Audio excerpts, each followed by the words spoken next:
So ಕರ್ತನಲ್ಲಿ ಪ್ರೀತಿ ಅಂತ ಸೋದರ ಸೋದರಿಯರೇ, ನಿಮಗೆ ತಿಳಿಸಿದಂತೆ ನಿಮ್ಗೇನೋ ಪ್ರಶ್ನೆಗಳಿದ್ರೆ ನೀವು ಕೇಳ್ರಿ. ಯಾಕಂದ್ರೆ ಇವತ್ತು ಇಂಪಾರ್ಟೆಂಟ್ ಪಾಯಿಂಟ್ ಪಾಠ ಇರಬೇಕಾಗಿತ್ತು. ಎಷ್ಟೋ ಜನ ಸೋದರ ಸೋದರಿಗಳು ಬರೆದಿಲ್ಲ. ಸೊ ಈ ವಾರ ಅವರ ಹೊರಗಡೆ ಇರೋದ್ರಿಂದ ಈ ಈ ವಾರದ್ದು ಕ್ಲಾಸು ನೆಕ್ಸ್ಟ್ ವೀಕಿಗೆ ನಾವು ಪೋಸ್ಟ್ಪೋನ್ ಮಾಡೋಣ. ಸೊ ನಿಮ್ಗೇನೋ ಡೌಟ್ಸ್ ಕ್ವಶನ್ಸ್ ಏನೋ ಇದ್ರೆ ಕೇಳ್ರಿ ಇದುವರೆಗೂ ಆಗಿರೋ ಪಾಠದಲ್ಲಿ. ಸರ್, ಮೊದಲನೇದಾಗಿ ನನ್ನ ಹತ್ರನೇ ಒಂದು ಪ್ರಶ್ನೆ ಇದೆ ಸರ್. ಹೇಳ್ರಿ ಬ್ರದರ್. ಆ, ಏನಂತಂದ್ರೆ ಇದು ಒಂದು ಸಿಲ್ಲಿ ಆಗಿರ್ಬೋದೇನೋ ಗೊತ್ತಿಲ್ಲ, ಬಟ್ ಸ್ಟಿಲ್ ಓಕೆ. ಏನಪ್ಪಾ ಅಂತಂದ್ರೆ ವಿಶೇಷವಾಗಿ ಈಗ ನನಗೆ ಎರಡು ಗುಂಪುಗಳಿದಾವ ಅಂತ ಹೇಳ್ದಂಗ ಅನ್ಸುತ್ತೆ. ಅಂದ್ರೆ ಒಂದು ಕಡೆ ಈಗ ನಾವ್ ಈ ಪರದೇಶಿಗೆ ಬರುವಂತ ಜನಗಳು ಹೊಸ ಭೂಮಿ ಹೊಸ ಆಕಾಶಕ್ಕೆ, ಓಕೆ. ಎರಡನೇದಾಗಿ 1,44,000 ಜನಗಳು ಅದು ಗುಂಪು ಬೇರೆ ಎಂಬುದಾಗಿ. ಸೊ ಇದ್ರ ಮಧ್ಯದಲ್ಲಿ ಇದು ಒಂದ್ ಸ್ವಲ್ಪ ಕ್ಲಿಯರ್ ಮಾಡಿದ್ರೆ ಚೆನ್ನಾಗಿತ್ತು. ಇದು ಯಾರು ಹೇಗೆ ಅಂತ ಹೇಳಿ. Okay. Okay. Thank you. So thank you brother. So ಏನು ಅಂದರೆ ದೇವ್ರ ಯೋಜನೆಯಲ್ಲಿ ಮುಖ್ಯವಾಗಿ ನಾವು ಏನು ತಿಳ್ಕೊಬೇಕಂದ್ರೆ ಬ್ರದರ್, ಎರಡು ರಕ್ಷಣೆಗಳಿದೆ. ಅದರ ಒಂದು ಪರಲೋಕದ ರಕ್ಷಣೆ, ಇನ್ನೊಂದೇನಾಗಿದೆ ಭೂಲೋಕದ ರಕ್ಷಣೆ. ಅದರ ಸೊ ಎರಡು ರಕ್ಷಣೆಗಳೇನಾಗಿದೆ ಅಲ್ಲಿದೆ. ಅದರ ಸೊ ಈ ಎರಡು ರಕ್ಷಣೆಗಳಿರೋದ್ರಿಂದ ಈ ಎರಡು ರಕ್ಷಣೆಗಳಿಗೂ ಎರಡು ತರ ಗುಂಪಿನ ಜನಗಳೇನಾಗ್ತಾರೆ ಅಲ್ಲಿ ಹೋಗ್ತಾರೆ. ಅದರ ಸೊ ಯಾರು ಎಲ್ಲಿಗೆ ಹೋಗ್ತಾರೆ, ಎಲ್ಲಿಗೆ ಹೋಗ್ತಾರೆ ಅಂತ ಅಂದ್ಬಿಟ್ಟು ನಾವು ಸತ್ಯವೇದಲ್ಲಿ ನೋಡಿದ ಅಂತಂದ್ರೆ ಆ ಎರಡು ಗುಂಪಿನ ಬಗ್ಗೆ ನಾವು ಮಾತಾಡ್ತಾರೆ. ಅದರ ಮೊದಲನೇದಾಗಿ ಒಂದು ವಾಕ್ಯ ಓದೋಣ. ಎಲ್ಲಿ ಅಂತಂದ್ರೆ ಆ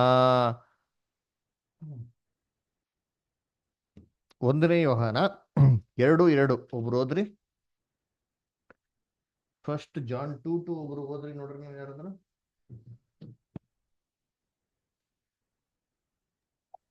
ಆತನು ನಮ್ಮ ಪಾಪಗಳನ್ನು ನಿವಾರಣಾ ಮಾಡುವ ಯಜ್ಞವಾಗಿದ್ದಾನೆ. ನಮ್ಮ ಪಾಪಗಳನ್ನು ಮಾತ್ರವಲ್ಲದೆ ಸಮಸ್ತ ಲೋಕದ ಪಾಪಗಳನ್ನು ಸಹ ನಿವಾರಣೆ ಮಾಡುತ್ತಾರೆ. Very good. ಸೊ ಇಲ್ಲಿ ನೋಡ್ಬೇಕಾದ್ರೆ ಯೇಸು ಕ್ರಿಸ್ತ ನಮ್ಮ ಪಾಪ ಮಾತ್ರ ಅಲ್ಲ, ಸಮಸ್ತ ಲೋಕದ ಪಾಪಗಳನ್ನು ನಿವಾರಣೆ ಮಾಡೋಂಥ ಯಜ್ಞವಾಗಿದ್ದಾರೆ ಅಂತ ನೋಡ್ತೀನಿ. ಹಂಗಾರೆ ಯೇಸು ಕ್ರಿಸ್ತನ ಒಂದು ಸ್ಯಾಕ್ರಿಫೈಸ್ ಮುಖಾಂತರ ಎರಡು ರಕ್ಷಣೆಗಳಿದೆ. ಒಂದು ಪರಲೋಕ ರಕ್ಷಣೆ ಉಂಟು, ಇನ್ನೊಂದು ಭೂಲೋಕ ರಕ್ಷಣೆ ಉಂಟು. ಅದಕ್ಕೆ ನಾವು ಸತ್ಯವೇದಲ್ಲಿ ನೋಡೋದು ಯೇಸು ಕ್ರಿಸ್ತು ಏನ್ ಮಾಡ್ತಾರೆ ಅಂತಂದ್ರೆ ಏನ್ರಿ ಅಬ್ರಹಾಮ್ಗೆ ವಾಗ್ದಾನ ಮಾಡೋದು ನೋಡ್ತೀರಿ. ಏನಂತ ವಾಗ್ದಾನ ಮಾಡ್ತಾರೆ? ನನ್ನ ಮೇಲೆ ಆಣೆ ಇಟ್ಕೊಂಡು ಏನ್ ಮಾಡ್ತಾ ಇದೀನಿ ಹೇಳ್ತಾ ಇದ್ದೀನಿ, ನಿನ್ನ ಒಂದು ಸಂತತಿ ಮುಖಾಂತರ ಎಲ್ಲಾನು ಆಶೀರ್ವಾದ ಮಾಡೇ ಮಾಡ್ತೀನಿ. ಆ ಸಂತತಿ ಏನ್ ಮಾಡ್ತೀನಿ, ಆಕಾಶದ ನಕ್ಷತ್ರಗಳ ತರ, ಸಮುದ್ರದಂತ ಉಸುಬು ತರ ಏನ್ ಮಾಡ್ತೀನಿ, ಮಾಡೇ ಮಾಡ್ತೀನಿ ಅಸಂಖ್ಯವಾಗಿ ಅಂತ ಹೇಳ್ತಾರೆ. ದೇವ್ರು ಏನಕ್ಕೆ ಎರಡು ಹೇಳಿದ್ರು ಅಂತಂದ್ರೆ ಎರಡು ರಕ್ಷಣೆಗಳು ಇದೇ ಇದೆ ಅಂದ್ಬಿಟ್ಟು. ಆ ಮಾತು ಖಂಡಿತವಾಗೂ ಸತ್ಯ, ಸುಳ್ಳಾಗೋದಕ್ಕೆ ಸಾಧ್ಯ ಇಲ್ಲ. ಯಾಕಂದ್ರೆ ದೇವ್ರು ತನ್ನ ಮೇಲೆ ಆಣೆ ಇಟ್ಕೊಂಡು ಏನ್ ಮಾಡೋರು ಹೇಳೋರೆ.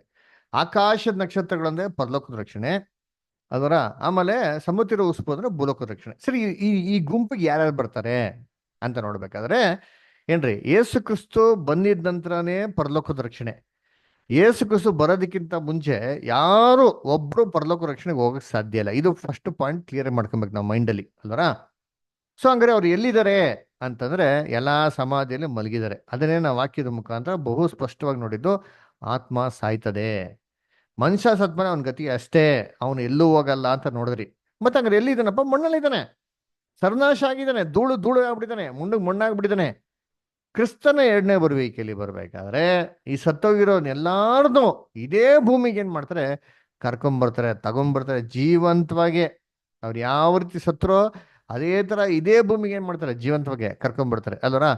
ಕೆಲವೊಂದು ವಾಕ್ಯಗಳು ಓದೋಣ. 1 ಕುರಿತ 15ನೇ ಅಧ್ಯಾಯ 21 ಮತ್ತು 22 ಓದ್ರಿ ಯಾರಾದ್ರು. 1 ಕುರಿತ 15ನೇ ಅಧ್ಯಾಯ 21, 22.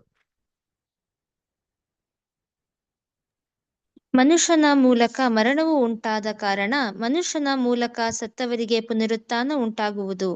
ಯಾವ ಪ್ರಕಾರ ಆದಾಮನ ಸಂಬಂಧದಿಂದ ಎಲ್ಲರೂ ಸಾಯುವವರಾದರೋ ಅದೇ ಪ್ರಕಾರ ಕ್ರಿಸ್ತನ ಸಂಬಂಧದಿಂದ ಎಲ್ಲರೂ ಜೀವಿತರಾಗುವರು. Very good. ಯಾವ ಪ್ರಕಾರ ಆದಾಮಿನ ಸಂಬಂಧ ಎಲ್ಲರೂ ಸಾಯುವರಾದರೋ ಅದೇ ಪ್ರಕಾರ, ಸೇಮ್ ಅದೇ ರೀ, ಅದೇ ತರ, ಬೇರೆ ಏನ್ ಚೇಂಜಸ್ ಇಲ್ಲ ಅಂದ್ರೆ ಆದಾಮಲ್ಲಿ ಆದಾಮಿನ ಸಂಬಂಧ ಎಲ್ಲರೂ ಹೇಗ್ ಸಾಯ್ತಾ ಇದಾರೆ? ಒಂದು ದಿನಕ್ಕೆ ಸಾಯ್ತಾರ? ಇಲ್ಲ, ಬ್ಯಾಚ್ ಬ್ಯಾಚಾಗಿ ಸಾಯ್ತಾ ಇದ್ದಾರೆ ಅದರ ವಿಧವಿಧವಾದ ರೀತಿಯಲ್ಲಿ ಸಾಯ್ತಾರೆ. ಅದೇ ತರ ಕ್ರಿಸ್ತನಲ್ಲಿ ಜೀವಂತವಾಗಬೇಕು. ಎಲ್ಲ ಒಂದೇ ಸೇರಿ ಜೀವಂತವಾಗಿ ಬರಲ್ಲ, ಎಲ್ಲ ಬೇರೆ ಬೇರೆ ತರ ಜೀವಂತವಾಗಿ ಬರ್ತಾರೆ. ಅಂದ್ರೆ ಬ್ಯಾಚಸ್ ಇದೆ, ಆರ್ಡರ್ ಇದೆ ಅಲ್ಲಿ. ಏನದು ಆರ್ಡರು? ಕಂಟಿನ್ಯೂ ಮಾಡಿ, ಮುಂದೆ ಕೇಳ್ತಾರೆ. ಓದಿ ಇಷ್ಟ ನಂಗೆ. ಆದರೆ ಪ್ರತಿಯೊಬ್ಬನು ತನ್ನ ತನ್ನ ತರಗತಿಯಲ್ಲಿರುವನು. ನೋಡ್ರ, ಎಲ್ಲರೂ ತನ್ನ ತನ್ನ ತರಗತಿಯಲ್ಲಿ ಇರ್ತಾರಂತೀರಿ. ದಡ ಬುಡ ಅಂತ ಎಲ್ಲ ಒಂದ್ ಸೇರಿ ಬಂದ್ಬಿಡ್ದ, ದು ದು ದು ದು ಅಂತ ಎಲ್ಲ ಬಂದ್ಬಿಡಪ್ಪ. ತರಗತಿ. ಸ್ಕೂಲಲ್ಲಿ ಹೆಂಗಿದೆ? ಮೊದಲನೇ ತರಗತಿ, 2ನೇ ತರಗತಿ, 10ನೇ ತರಗತಿ ತರಗತಿಗಳಿದೆ ಅಂತೆ. ನೆಕ್ಸ್ಟ್ ಇಷ್ಟ ಕಂಟಿನ್ಯೂ ಮಾಡಿ ಇಷ್ಟ. ಕ್ರಿಸ್ತನು ಪ್ರಥಮ ಫಲ, ತರುವಾಯ ಕ್ರಿಸ್ತನ ಪ್ರತ್ಯಕ್ಷತೆಯಲ್ಲಿ ಆತನವರು ಎದ್ದು ಬರುವರು. ನೋಡ್ರ, ಮೊದಲು ಕ್ರಿಸ್ತನು ಪ್ರಥಮ ಫಲ ಅಂತದೆ. ಕ್ರಿಸ್ತನು ಅಂತ ಹೇಳ್ಬೋದಾಗಿತ್ತು, ಪ್ರಥಮ ಫಲ ಅಂತ ಯಾಕೆ ಹೇಳಿದ್ರು? ಕ್ರಿಸ್ತನು ಮತ್ತೆ ಅವ್ರಿಗೆ ಪ್ರಥಮ ಫಲವಾಗಿರಂತವ್ರು ಯಾರಪ್ಪ ಅಂದ್ರೆ ಕ್ರಿಸ್ತನು, ಅವ್ರ ಜೊತೆಗಿರೋ ಸಭೆ ಪ್ರಥಮ ಫಲ. ಸ್ತ್ರೀನ ಸಂತತಿ ಪಟ ಕೇಳಿದಾರಲ್ವಾ? ಯಾರು ಸ್ತ್ರೀನ ಸಂತತಿ? ಕ್ರಿಸ್ತನ ಒಬ್ಬರೇ ಅಲ್ಲ, ಅವ್ರ ತಲೆ, ಅವ್ರ ಶರೀರಾಂಗಗಳು, ಸಭೆ ಮಕ್ಕಳೆಲ್ಲರೂ. ಸೊ ತಲೆ ಮತ್ತೆ ದೇಹ ಎರಡೂ ಸೇರ್ಬಿಟ್ಟು ಎಂಟ್ರಿ ಆಗೋದಲ್ಲಿ ಅಲ್ಲಿ ಒಂದು ಏನಾಗೋದು? ಸ್ತ್ರೀಯ ಸಂತತಿ. ಅದೇ ಕ್ರಿಸ್ತನು ಪ್ರಥಮ ಫಲ. ಇವ್ರಿಗೆ ಪರಲೋಕ ರಕ್ಷಣೆ, ತರುವಾಯ ಆತನ ಪ್ರತ್ಯಕ್ಷತೆಯಲ್ಲಿ ಲೋಕ ಜನಗಳಿಗೆಲ್ಲರಿಗೂ ಭೂಲೋಕದ ರಕ್ಷಣೆ. ಅದಕ್ಕೆ ಎಲ್ಲರೂ ಪರಲೋಕ ರಕ್ಷಣೆಗೆ ಹೋಗಕ್ ಸಾಧ್ಯ ಇಲ್ಲ. ಎಲ್ಲರೂ ಆತ್ಮಿಕ ಶರೀರದಲ್ಲಿ ಪರಲೋಕ ಹೋಗಿ ಕ್ರಿಸ್ತನ ಮುಖ ನೋಡಕ್ ಸಾಧ್ಯನಾ? ಇಲ್ಲ. ಯಾರಿಗೆ ಮಾತ್ರ ಸಾಧ್ಯ? 1ನೇ ಯೋಹಾನ 3ನೇ ಅಧ್ಯಾಯ 2ನೇ ವಾಕ್ಯ. 1ನೇ ಯೋಹಾನ 3ನೇ ಅಧ್ಯಾಯ 2ನೇ ವಾಕ್ಯ. ಪ್ರಿಯರೇ, ಈಗ ದೇವರ ಮಕ್ಕಳಾಗಿದ್ದೇವೆ, ಮುಂದೆ ನಾವು ಏನಾಗುವೆವು ಅದು ಇನ್ನೂ ಪ್ರತ್ಯಕ್ಷವಾಗಲಿಲ್ಲ. ನೋಡ್ರ, ಮುಂದೆ ನಾವ್ ಏನಾಗ್ತೀವಿ ಇನ್ನೂ ಪ್ರತ್ಯಕ್ಷ ಆಗ್ಲಿಲ್ಲ. ಆದ್ರೆ ಒಂದು ಐಡಿಯಾ ಇದೆ, ಒಂದು ಗೆಸ್ ಇದೆ. ಪ್ರಿಯರೇ, ನಾವು ಮುಂದಕ್ಕೆ ಏನಾಗ್ತೀರಿ? ನಾವು ಸತ್ಯ ಪುನರ್ತನ ಆಮೇಲೆ ಕ್ರಿಸ್ತನ ಜೊತೆಗಿರ್ತೀರಲ್ಲ ಏನ್ರಿ, ನಾವು ಪರಲೋಕ ರಕ್ಷಣೆಗೆ ಹೋಗ್ತಿಲ್ಲ, ನಾವು ಹೇಗಿರ್ತೀರಿ ನಮ್ಗೆ ಎಕ್ಸಾಕ್ಟ್ ಆಗಿ ಗೊತ್ತಿಲ್ಲ. ಆದ್ರೆ ಒಂದು ಐಡಿಯಾ ಇದೆ ಅಂತ ಹೇಳ್ತಾರೆ. ಏನದು ಐಡಿಯಾ? ಮುಂದಕ್ಕೆ ಓದಿಸ್ತಾರೆ ಹಂಗೆ. ಕ್ರಿಸ್ತನು ಪ್ರತ್ಯಕ್ಷನಾಗುವಾಗ ನಾವು ಆತನ ಹಾಗಿರುವವೆಂದು ಬಲ್ಲೆವು. ಕ್ರಿಸ್ತನು ಪ್ರತ್ಯಕ್ಷ ಆಗ್ಬೇಕಾದ್ರೆ ನಾವು ಯಾರು? ಸಭೆ ಆತಂತರ ಇರ್ತೀರಿ. ಇದೇ ತರ ಈ ಲೋಕದಲ್ಲಿ ಎಲ್ಲರೂ ಹಿಂಗೆ ಆಗ್ಬಿಡ್ತಾರ? ಯೋಚನೆ ಮಾಡಿರ್ತೀನಿ. ಮೆಕ್ಕಾ ಮದೀನಲ್ಲಿ ದೇವಸ್ಥಾನಗಳಲ್ಲಿ ಪೂಜೆ ಮಾಡೋರು ಎಲ್ಲರೂ ಇವರೆಲ್ಲ ಸತ್ಯ ಪುನರ್ತನ ಕ್ರಿಸ್ತನ್ ತರ ಇರಕ್ ಸಾಧ್ಯನಾ? ಸಾಧ್ಯನಾ? ಕ್ರಿಸ್ತನ್ ತರ ಇವಾಗಿದ್ರೆ ನಾಳೆ ಸತ್ ಮೇಲೆ ಕ್ರಿಸ್ತನ್ ತರ ಏನಾಗಿರ್ಬೋದು ಅಲ್ಲಿರ್ಬೋದು. ಈ ಪುನರ್ತನ ಬರೀ ಸಭೆಗೆ ಮಾತ್ರ, ನಂಬಿಕಸ್ಥರಾಗಿರೋ ಸಭೆಗೆ. ಬರೀ ಕ್ರಿಸ್ತನ್ ನಂಬೋದಲ್ಲ, ಕ್ರಿಸ್ತನ್ ಹೆಜ್ಜೆಯಲ್ಲಿ ಅಂತ ಸಭೆಗೆ ಅಲ್ವರ. ಅದಕ್ಕೆ ಅಪೊಸ್ತಲ ಪೌಲ್ ಒಂದು ಮಾತು ಹೇಳ್ತಾರೆ ನೋಡಿದ್ದೀನಿ. ಅವರು ಫಿಲಿಪಿಯರ ಬರೆದ ಪತ್ರಿಕೆಯಲ್ಲಿ ಹೇಳ್ತಾರೆ ನೋಡಿದ್ದೀನಿ. 3ನೇ ಅಧ್ಯಾಯ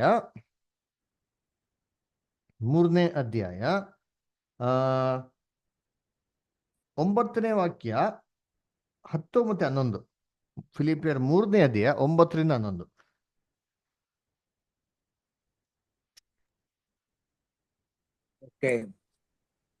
ಇದರಲ್ಲಿ ನನ್ನ ಉದ್ದೇಶವೇನೆಂದರೆ, ನಾನು ಕ್ರಿಸ್ತನನ್ನು ಸಂಪಾದಿಸಿಕೊಂಡು ನೇಮ ನಿಷ್ಠೆಗಳ ಫಲವಾಗಿರುವ ಸ್ವನೀತಿಯನ್ನು ಆಶ್ರಯಿಸದೆ ಕ್ರಿಸ್ತನನ್ನು ನಂಬುವುದರಿಂದ ದೊರಕುವಂತಹ, ಅಂದರೆ ಕ್ರಿಸ್ತನ ಮೇಲಿನ ನಂಬಿಕೆ ಆಧಾರದಿಂದ ದೇವರು ಕೊಡುವಂತ ನೀತಿಯನ್ನೇ ಹೊಂದಿ ಕ್ರಿಸ್ತನಲ್ಲಿರುವವನಾಗಿ ಕಾಣಿಸಿಕೊಳ್ಳಬೇಕೆಂಬುದೇ. ನೋಡ್ರ, ಸೊ ನಾನು ಏನಕ್ಕೆ ಎಲ್ಲವನ್ನು ಕಸವನ್ನು 7ನೇ ವಾಕ್ಯ ಎಲ್ಲವನ್ನು ಕಸವನ್ನು ಎಣಿಸ್ತೀನಿ ಅಂತ ಹೇಳ್ತೀನಿ. ಏನಕ್ಕಪ್ಪ ಅಂತ ನೋಡ್ದ ಅಂತಂದ್ರೆ 10ನೇ ವಾಕ್ಯ ಓದಿ. 10ನೇ ವಾಕ್ಯ ಇನ್ನೊಂದ್ಸತಿ. ಆತನನ್ನು, ಆತನ ಪುನರುತ್ಥಾನದಲ್ಲಿರುವ ಶಕ್ತಿಯನ್ನು, ಆತನ ಬಾಧೆಗಳಲ್ಲಿ ಪಾಲುಗಾರನಾಗಿರುವ ಪದವಿಯನ್ನು ತಿಳುಕೊಂಡು ಆತನ ಮರಣದ ವಿಷಯದಲ್ಲಿ ಆತನಿಗೆ ಸ್ವರೂಪನಾಗಬೇಕೆಂಬುದೇ ನನ್ನ ಕುತೂಹಲವಾಗಿದೆ. ಯಾಕೆ? ಮುಂದಕ್ಕೋದಿ. ಹೇಗಂದ್ರೆ, ಹೀಗಾದರೆ ಸತ್ತವರಲ್ಲಿ ಕೆಲವರಿಗೆ ಆಗುವ ಪುನರುತ್ಥಾನವು ನನಗೆ ಒದಗಿ ಬಂದೀತು. ಏನಪ್ಪ? ಸತ್ತರೊಳಗೆ ಯಾವ ಪುನರುತ್ಥಾನಂತೆ? ಕೆಲವರಿಗೆ ಅಂಡರ್ಲೈನ್ ಮಾಡ್ಕೊಳ್ಳಿ, ಎಲ್ಲರಿಗಲ್ಲ. ಹಂಗಾರೆ ಏನರ್ಥ? ಎಲ್ಲರಿಗೂ ಪುನರುತ್ಥಾನ ಆಗ್ತಾರೆ. ಇದು ಒಂದು ಶ್ರೇಷ್ಠ ಪುನರುತ್ಥಾನ ಅಂತೆ, ಸ್ಪೆಷಲ್ ಅಂತೆ. ಇದು ಪರಲೋಕದ ಪುನರುತ್ಥಾನ, ಪರಲೋಕ ರಕ್ಷಣಾ ಪುನರುತ್ಥಾನ. ಇದು ಸ್ವಲ್ಪ ಜನಕ್ಕೆ ಮಾತ್ರ ಆಗದಂತೆ. ಅದು ಹೇಗಿರ್ತಾರಂತೆ? 10ನೇ ವಾಕ್ಯ ಇನ್ನೊಂದ್ಸತಿ ಓದಿ ಕೊಟ್ಟವ್ರೆ. ಆತನನ್ನು, ಆತನ ಪುನರುತ್ಥಾನದಲ್ಲಿ ಅಂಡರ್ಲೈನ್ ಮಾಡ್ಕೊಳ್ಳಿ, ಆತನ ಪುನರುತ್ಥಾನ. ಹಾಗ್ರಿ ಕ್ರಿಸ್ತಂದು ಒಂದು ಪುನರುತ್ಥಾನ ಇದೆ ರೀ. ಕ್ರಿಸ್ತರ ಪುನರುತ್ಥಾನದಲ್ಲ. ಹೆಂಗ್ ಪುನರುತ್ಥಾನ ಆಗಿದ್ದು? ಇದೇ ಮಾಂಸಿಕ ದೇಶ ಎದ್ಬಿಟ್ರ ಆತ್ಮಿಕ ಶರೀರದಲ್ಲಿ ಎದ್ದಿ, ಈ ಆತ್ಮಿಕ ಶರೀರದಲ್ಲೇ ಪರಲೋಕಕ್ಕೆ ಏನಾಗಿದ್ದು ಹೋಗಿದೆ. ಯಾಕೆ ರಕ್ತ ಮಾಂಸ ಪರಲೋಕ ರಾಜ್ಯಕ್ಕೆ ಬಾಧ್ಯವಾಗೋದಕ್ಕೆ ಸಾಧ್ಯ ಇಲ್ಲ. ಇದು ಲೋಕದಲ್ಲಿ ಎಲ್ಲರಿಗೂ ಕೊಡಕ್ ಸಾಧ್ಯನಾ ಈ ತರ ಆತ್ಮಿಕ ಶರೀರ? ಇಲ್ಲ. ಈ ತರ ಕ್ರಿಸ್ತನ್ಗಾಗಂತ ಪುನರುತ್ಥಾನ ಕ್ರಿಸ್ತನ್ ತರ ಇರೋ ಮಕ್ಳುಗಳಿಗೆ ಮಾತ್ರ ಕೊಡೋದು. ಅದಕ್ಕೆ 1ನೇ ಯೋಹಾನ 3:7 ಹೇಳೋದು. ಮುಂದಕ್ಕೆ ನಾವ್ ಏನಾಗ್ತಿರೋ ಗೊತ್ತಿಲ್ಲ. ಆತನ ಪ್ರತ್ಯಕ್ಷನಾಗಿರ್ಬೇಕಾದ್ರೆ ಆತನ ತರ ಕಾಣಿಸ್ಕೊಂತೀರಿ. ಇದು ಲಿಮಿಟೆಡ್ ಪೀಪಲ್ಗೆ ಕೊಡೋಂತ ಆಪರ್ಚುನಿಟಿ. ಅದೇ ನೋಡಲ್ಲ, ಚಿಕ್ಕ ಹಿಂಡು ಸಭೆಗೆ ಪುನರುತ್ಥಾನ ಕೊಡೋದೇನೋ, ಪರಲೋಕದ ರಕ್ಷಣೆ. ಮಿಕ್ಕಿದ ಲೋಕ ಜನಗಳಿಗೆ ಏನಪ್ಪಾ ಅಂದ್ರೆ, ಮಿಕ್ಕಿದ ಲೋಕ ಜನಗಳು ಇದೇ ಭೂಮಿ ಮೇಲೆ ಏನ್ ಮಾಡ್ತಾರೆ, ಎದ್ ಬರ್ತಾರೆ. ಅಂದ್ರೆ ಎದ್ ಬಂದು ಎಲ್ಲಿ ಹೋಗ್ತಾರೆ? ಪರದೇಶನೇನು, ಇಡೀ ಭೂಮಿನೇ ಪರದೇಶ ತರ ಮಾರ್ಪಾಡು ಮಾಡ್ತಾರೆ. ಪರದೇಶ ಅಂದ್ರೆ ವಾರ್ತೆಗೆ ಅರ್ಥ ಪಾರ್ಕ್, ಈಡೇನ್ ತೋಟದ ತರ ಪಾರ್ಕ್. ಇಡೀ ಭೂಮಿನ ಈಡೇನ್ ತೋಟದ ತರ ಮಾರ್ಪಾಡು ಮಾಡಿ ಇಡೀ ಭೂಮಿನ ಏನ್ ಮಾಡ್ತಾರೆ, ಒಂದು ತೋಟದ ತರ ಬ್ಯೂಟಿಫುಲ್ ಆಗಿ ಏನ್ ಮಾಡ್ತಾರೆ, ಮಾಡ್ತಾರೆ. ಅದರ ಸುಂದರವಾಗಿತ್ತು ಈದೇನ್ ವನ ಮಾತ್ರ ಒಂದು ಸ್ಥಳವಾಗಿತ್ತು, ಇಡೀ ಭೂಮಿನ ಮಾಡಿರಲಿಲ್ಲ.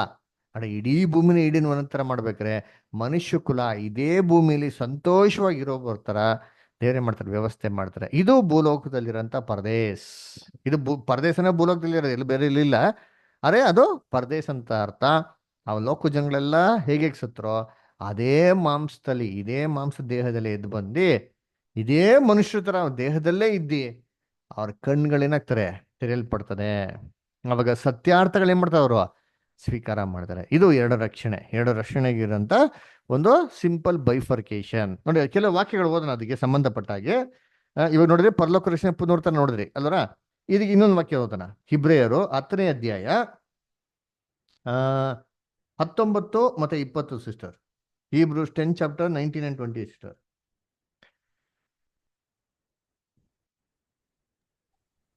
ಹೀಗಿರುವಲ್ಲಿ ಸಹೋದರರೇ, ಯೇಸು ನಮಗೋಸ್ಕರ ಪ್ರತಿಷ್ಠಿಸಿದ ಜೀವವುಳ್ಳ ಹೊಸ ದಾರಿಯಲ್ಲಿ ಆತನ ರಕ್ತದ ಮೂಲಕ ಆತನ ಶರೀರವೆಂಬ ತೆರೆಯ ಮುಖಾಂತರ ದೇವರ ಸಮಕ್ಷಮದಲ್ಲಿ ಪ್ರವೇಶಿಸುವುದಕ್ಕೆ ನಮಗೆ ಧೈರ್ಯ ಉಂಟಾಯಿತು. ಅಂಡರ್ಲೈನ್ ಮಾಡ್ಕೊಳ್ಳಿ ಈ ಪದದ ಎಷ್ಟು ಅರ್ಥಗಳು ಅಂತೀನಿ. ಹೊಸ ಉಳ್ಳ ಜೀವಕ್ಕೆ ಇರುವಂತ ಹೊಸ ದಾರಿ ಅಂತ ಹೇಳ್ತಾರೆ. ಅಂದ್ರೆ ಏನ್ ಮೀನಿಂಗು?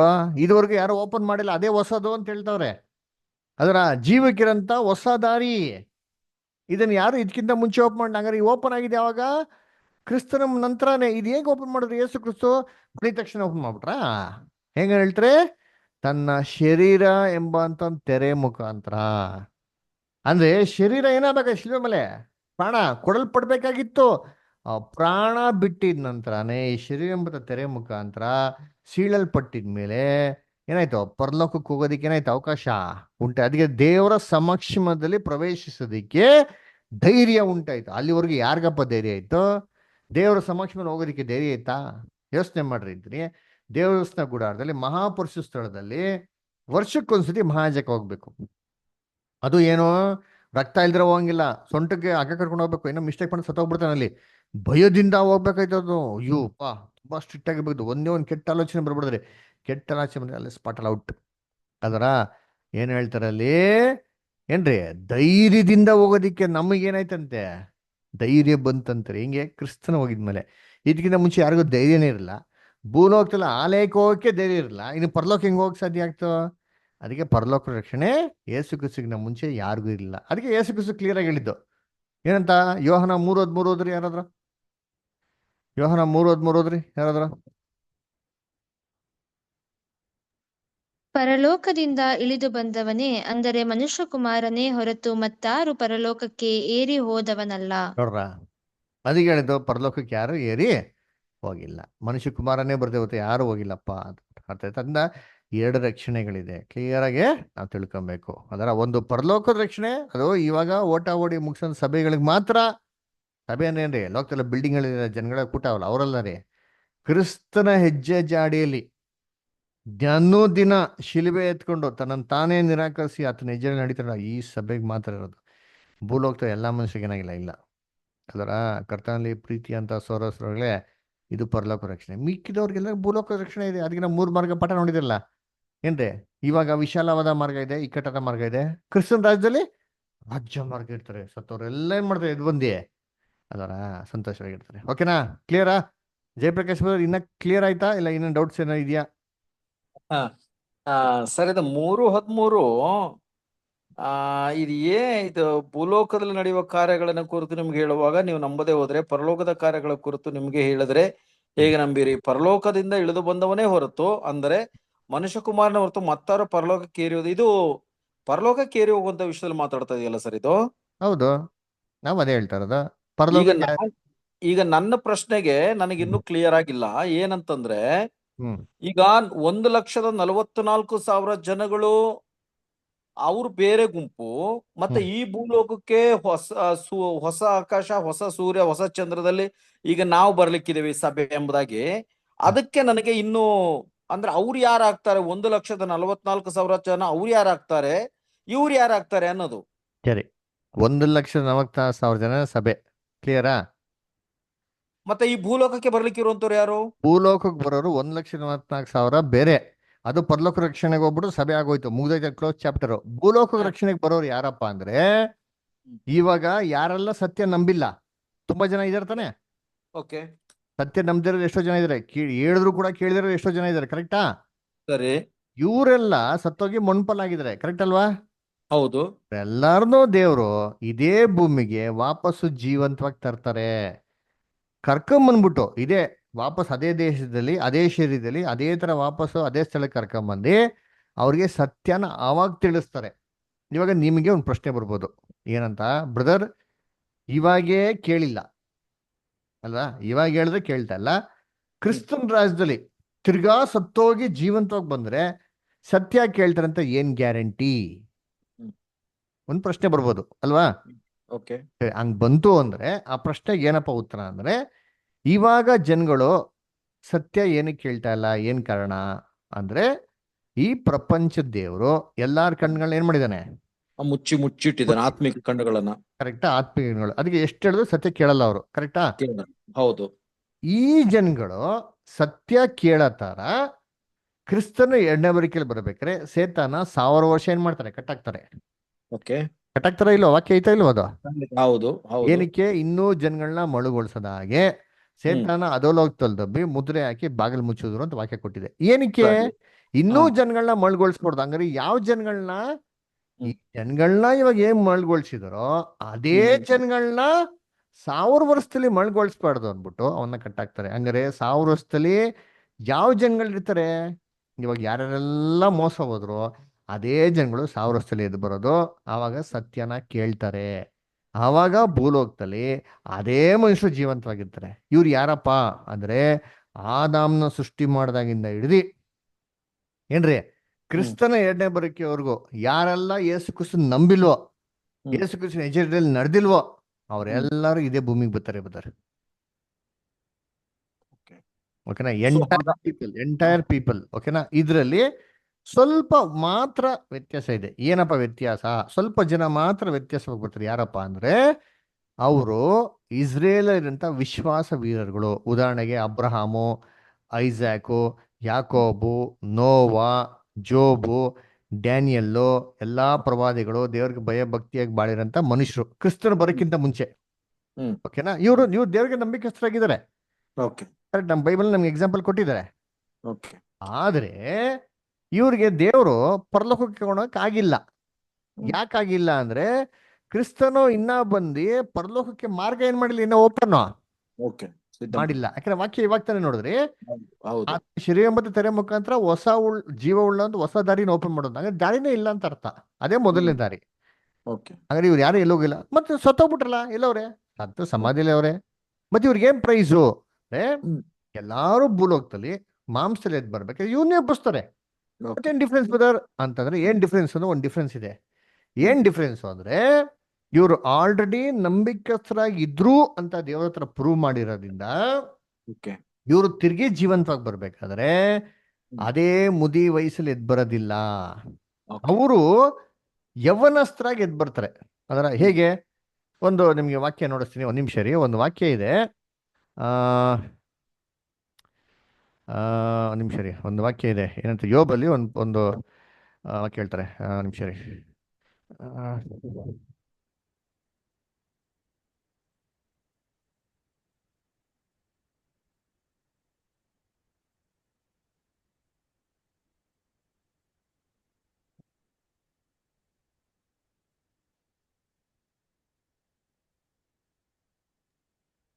ಬ್ರದರ್ 33, 24, 25.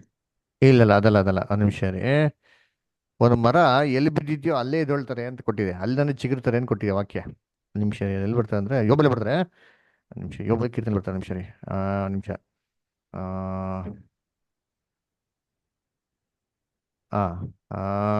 ಜೋಬ್, ಒಂದು ನಿಮಿಷ ರೀ, ನೋಡೋಣ ಈ ವಾಕ್ಯನ ಅಂತ. ಒಂದು ನಿಮಿಷ ರೀ.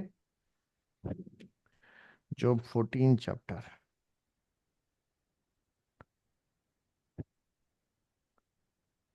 Job 14 chapter, 1 minute, 7 to 9 ನೋಡಿ.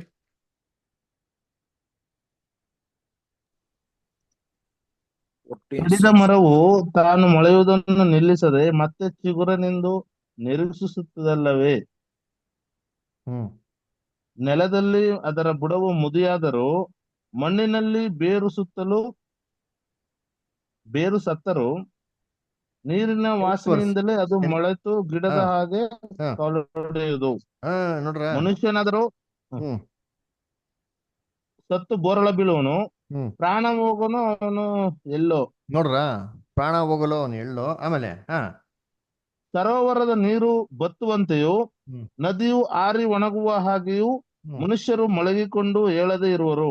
ನೋಡ್ರ ಮಲಗಿಕೊಂಡು ಏಳದೆ ಇರುವನು. ಆಮೇಲೆ ಆಕಾಶವು ಒಳಿದು ಹೋಗುವ ತನಕ ಅವರು ನಿದ್ರೆ ತಿಳಿಯುವುದಿಲ್ಲ. ನೋಡ್ರ ತೀರುವುದಿಲ್ಲ. ಆಕಾಶ ಅಳೋಗೋ ತನಕ ನಿದ್ದೆ ತೀರೋದಿಲ್ಲ. ನೂತನ ಆಕಾಶದಲ್ಲೇ ಅವ್ರನ್ನೇನ್ ಮಾಡೋದು, ಆ ಮರಣ ಮತ್ತೆ ನಿದ್ರೆಯಿಂದ ವಾಪಸ್ಸು ಜೀವಂತವಾಗಿ ಏನ್ ಮಾಡೋ ಕರ್ಕೊಂಬರೋದು. ಸೊ ಮರ ಎಲ್ಲಿ ಸತ್ತಿರ್ತದೋ ಅಲ್ಲೇ ಬಿದ್ದಿರ್ತದೆ, ಅಲ್ಲಿಂದನೇ ಲೈಫ್ ಕಂಟಿನ್ಯೂ ಆಗ್ತದೆ. ಅಂದ್ರೆ ಅರ್ಥ ಏನಪ್ಪಾ ಅಂತಂದ್ರೆ, ಜೀವ ಎಲ್ಲಿ ಎಂಡಾಗ್ತದೋ, ಪ್ರಾಣ ಎಲ್ಲಿ ಎಂಡಾಗ್ತದೋ, ಕ್ರಿಸ್ತನ್ ರಾಜ್ಯದಲ್ಲಿ ಭೂಲೋಕ ಬರೋಂಥ ಮನುಷ್ಯಗಳಿಗೆ ಅಲ್ಲಿಂದನೇ ಆಯುಸ್ ಕಂಟಿನ್ಯೂ ಆಗ್ತದೆ. ಅಂದ್ರೆ ಏನ್ರಿ, ಒಂದು 50 ವರ್ಷಕ್ಕೆ ಒಬ್ಬ ಸತ್ತೋಗ್ಬಿಟ್ಟಿದೆ 50 ವರ್ಷಕ್ಕೆ ಎದ್ದು ಬರ್ತಾನೆ. ಅವನು ದೇವರಿಗೆ ವಿಧೇಯನ ಆಗ್ತಾ ಏನ್ ಮಾಡ್ತಾನೆ, ಅಲ್ಲಿ ದೇಹದಲ್ಲಿ ಬದಲಾವಣೆ ಬರ್ತಾರೆ. ಓಕೆನ್ರಾ? ಇದು ಲೋಕ ಜನಗಳಿಗೆ ಆಗಂತ ಒಂದು ಪರಿವರ್ತನೆ. ಆದ್ರೆ ಪಿತೃಗಳಿಗಾಗಲ್ಲ ರೀ. ಅದರ ನೋಡಿ, ಬ್ರದರ್ ಕೂಡ ಒಂದು ವಾಕ್ಯ ಹೇಳಿದ್ರು, ಜೋಬ್ 33, ಅದು ಕೂಡ ಒಂದು ಚೆನ್ನಾಗಿದೆ. 33 ನೋಡಿ, ಜೋಬ್ 33 25 ಓದಿ ಬ್ರದರ್. ಜೋಬ್ 33:25 ಬ್ರದರ್. ಜೋಬ್ 33:25 ನೋಡಿ. ಅವನ ದೇಹವು ಬಾಲ್ಯಕ್ಕಿಂತಲೂ ಕೋಮಲವಾಗುವುದು, ಅವನು ಪುನಃ ಎಳೆಯತನದ ದಿನಗಳನ್ನು ಅನುಭವಿಸುವನು. ನೋಡ್ರ, ಅವನ ದೇಹ ಹೆಂಗಾಗ್ತದಂತೆ, ಬಾಲ್ಯಕ್ಕಿಂತಲೂ ಏನಾಗ್ತಂತೆ ಬ್ರದರ್, ಒಂದು ಕೋಮಲವಾಗ್ತದೆ. ಪುನಃ ಎಳೆತನದ ದಿವಸಗಳು ಏನ್ ಮಾಡ್ತಂತೆ ಅವನು ಅನುಭವಿಸ್ತಾನೆ. ಯಾವಾಗ ಮನುಷ್ಯ ಪುನಃ ಎಳೆತನದ ದಿವಸಗಳು ಅನುಭವಿಸೋದು? ಎಳೆತನ ಅಂದ್ರೆ ಏನು? ಇವಾಗ ನಾವು ಯಾರು ಹೇಳೋದು, ಒಂದು ಟೀನೇಜ್ ಅದರ ಅಂದ್ರೆ ಒಂದು ವಯಸ್ಸಿರ್ಬೇಕಾರೆ ಅಲ್ವರ. ನಮ್ಮ ಕಾಲದಲ್ಲಿ ಇವಾಗ 18 ವರ್ಷ, ಕರೆಕ್ಟಾ? ಬೈಬಲ್ ಹೇಳೋದು. ಸೊ ಕ್ರಿಸ್ತನ್ ರಾಜ್ಯದಲ್ಲಿ ಪುನಃ ಎಳೆತನದ ದಿವ್ಸಕ್ಕೆ ಬರ್ತಾರೆ ಅಂತ ಏನರ್ಥ? ವಯಸ್ಸಾಗಿರೋಲ್ಲ ವಾಪಸ್ ಅದೇ ಏಜಿಗೆ ರಿಟರ್ನ್ ಆಗ್ತಾರೆ ಅಂತ ಅರ್ಥ. ದೇವರ ವಾಕ್ಯದ ಪ್ರಕಾರ ನಡೀತಾ ದೇವರ ರಾಜ್ಯದಲ್ಲಿ ಅವ್ರ ವಯಸ್ಸುಗಳೇನಾಗ್ತಾರೆ, 30 ವರ್ಷಕ್ಕೆ ಬಂದು ನಿಂತ್ಕೊಂತಾರೆ. ಏನಕ್ಕೆ 30 ವರ್ಷಕ್ಕೆ ರಿವರ್ಸ್ ಬರ್ತಾರೆ ಅಂತಂದ್ರೆ, ಬೈಬಲಲ್ಲಿ ಆದಾಮ್ನ ಸೃಷ್ಟಿ ಮಾಡ್ಬೇಕಾದ್ರೆ 30 ವರ್ಷಕ್ಕೆ ಸೃಷ್ಟಿ ಮಾಡಿದ್ದು. ಅದಕ್ಕೇನೆ ಕ್ರಿಸ್ತನು 30 ವರ್ಷಕ್ಕೆ ಏನ್ ಮಾಡಿದ್ರು, ದೀಕ್ಷಾಸ್ನಾನ ತಗೊಂಡಿದ್ದು. ಸೊ ಅದಕ್ಕೇನಾಗ್ತಾರೆ, ಆರ್ಡರ್ ರಿವರ್ಸ್ ಅಲ್ಲಿ ಏನಾಗ್ತಾರೆ, ಬಂದು ನಿಂತ್ಕೊಂತಾರೆ. ಇದು ಲೋಕ ಜನಗಳಿಗೆ ಅವರು ಪುನರ್ತನಾಗಿ ಬರ್ಬೇಕಾದ್ರೆ 90 ವರ್ಷದಲ್ಲಿರೋನು, 60 ವರ್ಷದಲ್ಲಿರೋನು ದೇವ್ರ ವಾಕ್ಯಕ್ಕೆ ವಿಧೇಯನಾಗ್ತಾ ಬರ್ತಾ ವಯಸ್ಸು ರಿವರ್ಸ್ ಆರ್ಡರ್ ಹೋಗ್ತಾ 30 ವರ್ಷಕ್ಕೆ ಏನಾಗ್ತದೆ, ಬಂದು ನಿಂತ್ಕೊಂತಾರೆ ದೇವರಿಗೆ ಯೋಗ್ಯನಾಗಿ ಬದುಕಬೇಕಾರೆ. ಆಯ್ತಾ? ಇದು ಲೋಕ ಜನಗಳಿಗೆ. ಅದ್ರ ಪಿತೃಗಳು ಆಲ್ರೆಡಿ ದೇವ್ರಿಗೆ ನಂಬಿಕಸ್ಥರಾಗಿ ನೋಡ್ಸಿರಂದ ಅವ್ರು ಎದ್ದು ಬರ್ಬೇಕಾರೆ ಏನ್ರಿ, ಅವರು 30 ವರ್ಷಕ್ಕೆ ಎದ್ದು ಬರ್ತಾರೆ ದೇವರಾಜ್ಯದಲ್ಲಿ. ಅದಕ್ಕೆ ಶ್ರೇಷ್ಠ ಪುನರ್ತನ ಅಂತ ಹೇಳೋದು. ನೋಡಿ ವಾಕ್ಯ ಓದನ, ಹಿಬ್ರಿಯರು 11:39 ಮತ್ತು 40 ಓದಿಬೋದು. ಹೀಬ್ರೂಸ್ 11:39 ಮತ್ತು 40.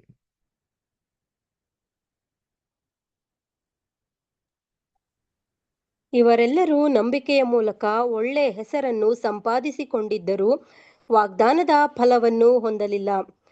ದೇವರು ಹೊಂದಲಿಲ್ಲ. ನೋಡಿ, ಇವರೆಲ್ಲ ಹಳೆ ವಿಶ್ವಾಸವಿರಲ್ಲ, ಅಂದ್ರೆ ಒಳ್ಳೆ ಹೆಸರು ಪಡ್ಕೊಂಡ್ರು ಸರಿ, ಇವರು ವಾಗ್ದಾನ ಫಲವನ್ನು ಹೊಂದಲಿಲ್ಲ, ಪ್ರೈಸ್ ಗೆಲ್ಲಿಲ್ಲ. ಆಮೇಲೆ ನೆಕ್ಸ್ಟ್, ದೇವರು ನಮಗೋಸ್ಕರ ಶ್ರೇಷ್ಠವಾದ ಭಾಗ್ಯವನ್ನು ಏರ್ಪಡಿಸಿ ನಾವಿಲ್ಲದೆ ಅವರು ಸಿದ್ಧಿಗೆ ಬರಬಾರದೆಂದು ಸಂಕಲ್ಪಿಸಿದನು. ನೋಡ್ರಾ, ದೇವರು ಏನ್ರಿ ಸಭೆಗೆ ಒಂದು ಸ್ಪೆಷಲ್ ರಿವಾರ್ಡ್ ಇಟ್ಟರಂತೆ. ಸಭೆ ಕಂಪ್ಲೀಟ್ ಆದ್ಮೇಲೆ ಅವ್ರಿಗೆ ಪ್ರೈಸ್ ಕೊಡಬೇಕು ಅಂತ ದೇವರು ಡಿಸೈಡ್ ಮಾಡೋರಂತೆ. ಏನ್ ಪ್ರೈಸು? 35ನೇ ವಾಕ್ಯ ಸಿಸ್ಟರ್ ಓದಿ ಸಿಸ್ಟರ್.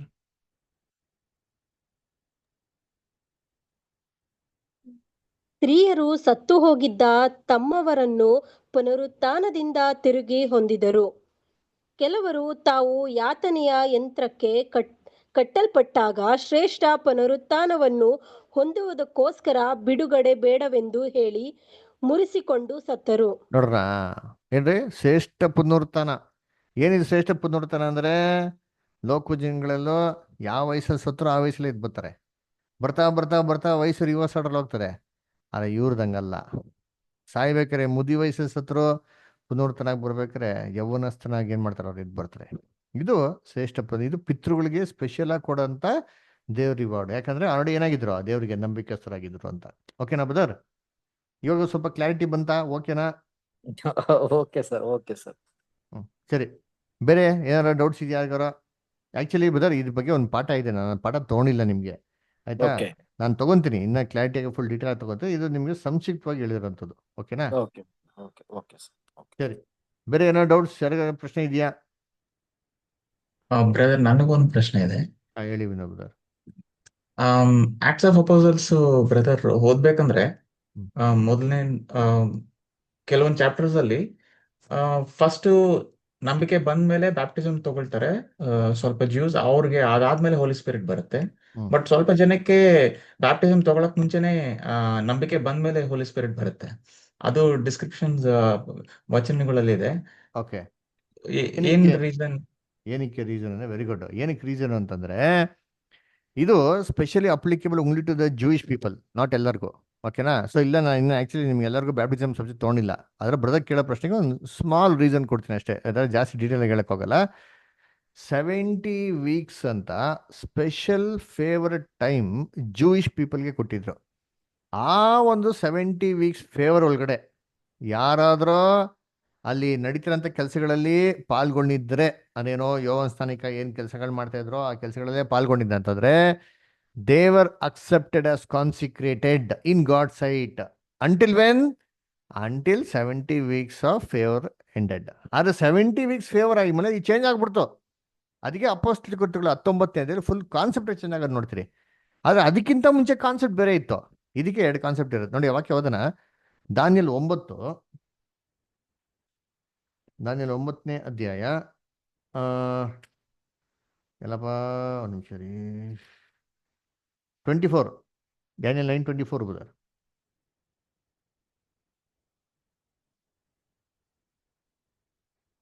ಹೋದ್ರಿ?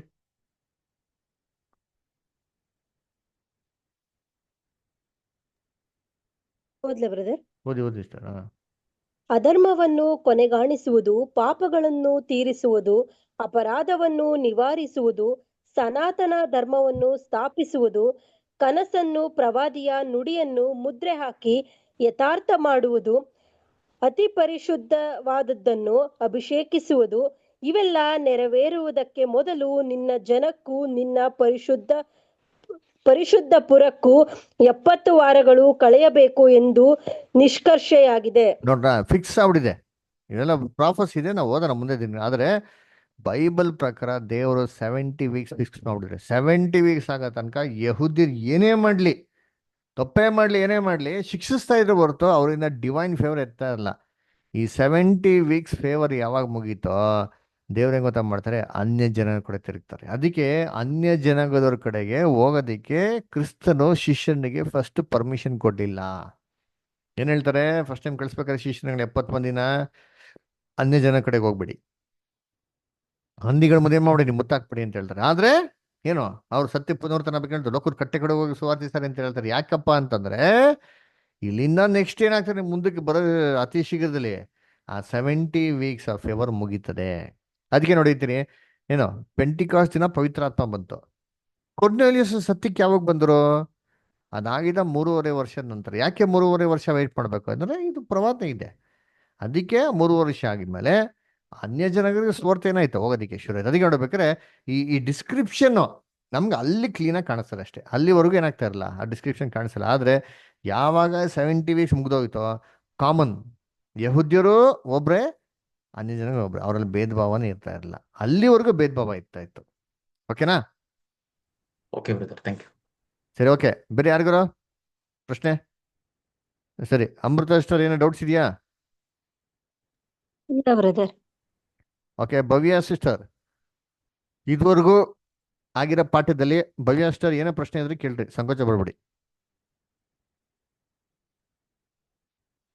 ಓಕೆ, ಭವ್ಯ ಸಿಸ್ಟರ್ ಹೇಳಿ ಬ್ರದರ್. ಸಿಸ್ಟರ್ ಏನೋ ಡೌಟ್ಸ್ ಇದ್ರೆ ಕೇಳ್ರಿ. ಇದುವರೆಗೂ ಆಗಿರೋ ಪಾಠದಲ್ಲಿ ನಿಮ್ಗೆ ಏನೋ ಪ್ರಶ್ನೆಗಳಿದ್ಯಾ, ಏನೋ ಕೇಳಬೇಕು ಅಂತಿದ್ಯಾ? ಇಲ್ಲ ಬ್ರದರ್.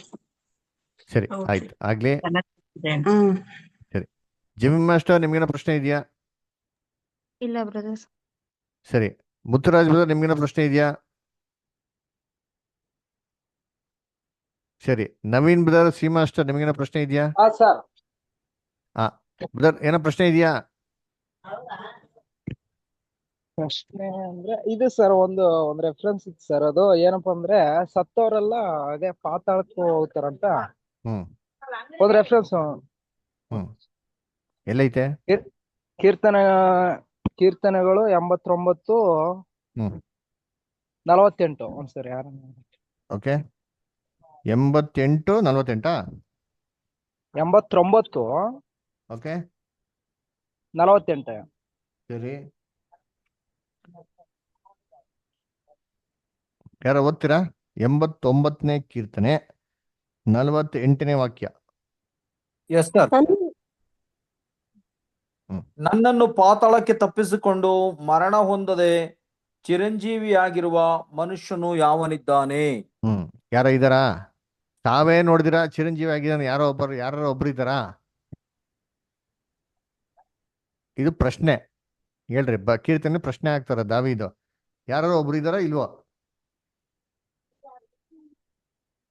ಮನುಷ್ಯರಲ್ಲಿ ಯಾರಾದ್ರೂ ಸಾವೇ ನೋಡ್ದಿರಾ ಜೀವಂತವಾಗಿರೋರು ಯಾರೋ ಒಬ್ರು ಇದ್ದಾರಾ? ಯಾರು ಇಲ್ಲ ಅಷ್ಟೇ, ಅದರ ಯಾರು ಇಲ್ಲ. ಅದೇ ನಿಮ್ ಪ್ರಶ್ನೆಗೆ ಉತ್ತರ. ಈ ಪ್ರಶ್ನೆ ಆಗ್ತಾರೆ, ಆತರ ಯಾರು ಇಲ್ಲ. ಆದ್ರೆ ಅದು ಕ್ರಿಸ್ತನ ಒಬ್ಬರೇ ಏನಾಗಿದ್ದು ಅದನ್ನ ಜಯಿಸಿದ್ದು. ಆದ್ರೂ ಕೂಡ ಏನಂತಾರೆ, ಮರಣದ ಅಧಿಕಾರಿನ ಮರಣದಿಂದನೇ ಜಯಿಸ್ತಾರೆ ಹೊರತು ಸಾವೇ ನೋಡಿದ್ರೆ ಮನುಷ್ಯ ಯಾರು ಏನಾಗಿಲ್ಲ, ಇಲ್ವೇ ಇಲ್ಲ. ಸತ್ಯ ಪುನರ್ತನಾಗಿರೋದು ಏನಾಗಿದ್ರೆ ಕ್ರಿಸ್ತನ ಒಬ್ರು ಎಕ್ಸಾಂಪಲ್ ಇದೆ. ಆದ್ರೆ ಸಾವೇ ನೋಡಿದ್ರೆ ಶಾಶ್ವತವಾಗಿ ಹಂಗೆ ಬದುಕಿರೋಂಥ ಮನುಷ್ಯ ಯಾರು ಇಲ್ಲ. ಓಕೆನಾ ಬದರ್? ಹ್ಞೂ ಸರ್. ಅದೇ ಪಾತಾಳಕ್ಕೆ ಅಂದ್ರೆ ಎಲ್ಲರೂ ಪಾತಾಳಕ್ಕೆ ಹೋಗ್ಬೇಕಾಗುತ್ತಲ್ಲ ಸರ್? ಹೌದು. ಪಾತಾಳ ಅಂದ್ರೆ ಏನರ್ಥ? ಬೈಬಲ್ ಪಾತಾಳ ಅಂತ ಅರ್ಥ ಏನು? ಹಾ, ಪಾದಗಳ ಕೆಳಗಿರುವ ಸ್ಥಳ ಅಷ್ಟೇ, ಪಾದದ ಕೆಡೆ ಇರೋಂಥ ಸ್ಥಳಕ್ಕೆ ಪಾತಾಳ ಅಂತ ಹೇಳೋದು. ಪಾತಾಳ ಅಂದ್ರೆ ಬಿಡಿಸಿ ಹೋದ್ರೆ ಪಾ ಸ್ಥಳ. ಪಾ ಅಂದ್ರೆ ಏನು? ಪಾದದ ಕೆಡೆ ಇರುವಂತ ಸ್ಥಳ. ನಮ್ಮ ಪಾದದ ಕೆಡೆ ಏನಿದೆ? ಮಣ್ಣಿದೆ, ಭೂಮಿ ಇದೆ. ಭೂಮಿ ಒಳಗಡೆನೆ ಮನುಷ್ಯರು ಸತ್ತ ಮೇಲೆ ಹಾಕೋದು. ಎಲ್ಲ ಸತ್ತ ಮೇಲೆ ಹೋಗ್ತಾರೆ, ಮಣ್ಣಿಂದ ಮಣ್ಣಿಗೆ ಹೋಗ್ತಾರೆ.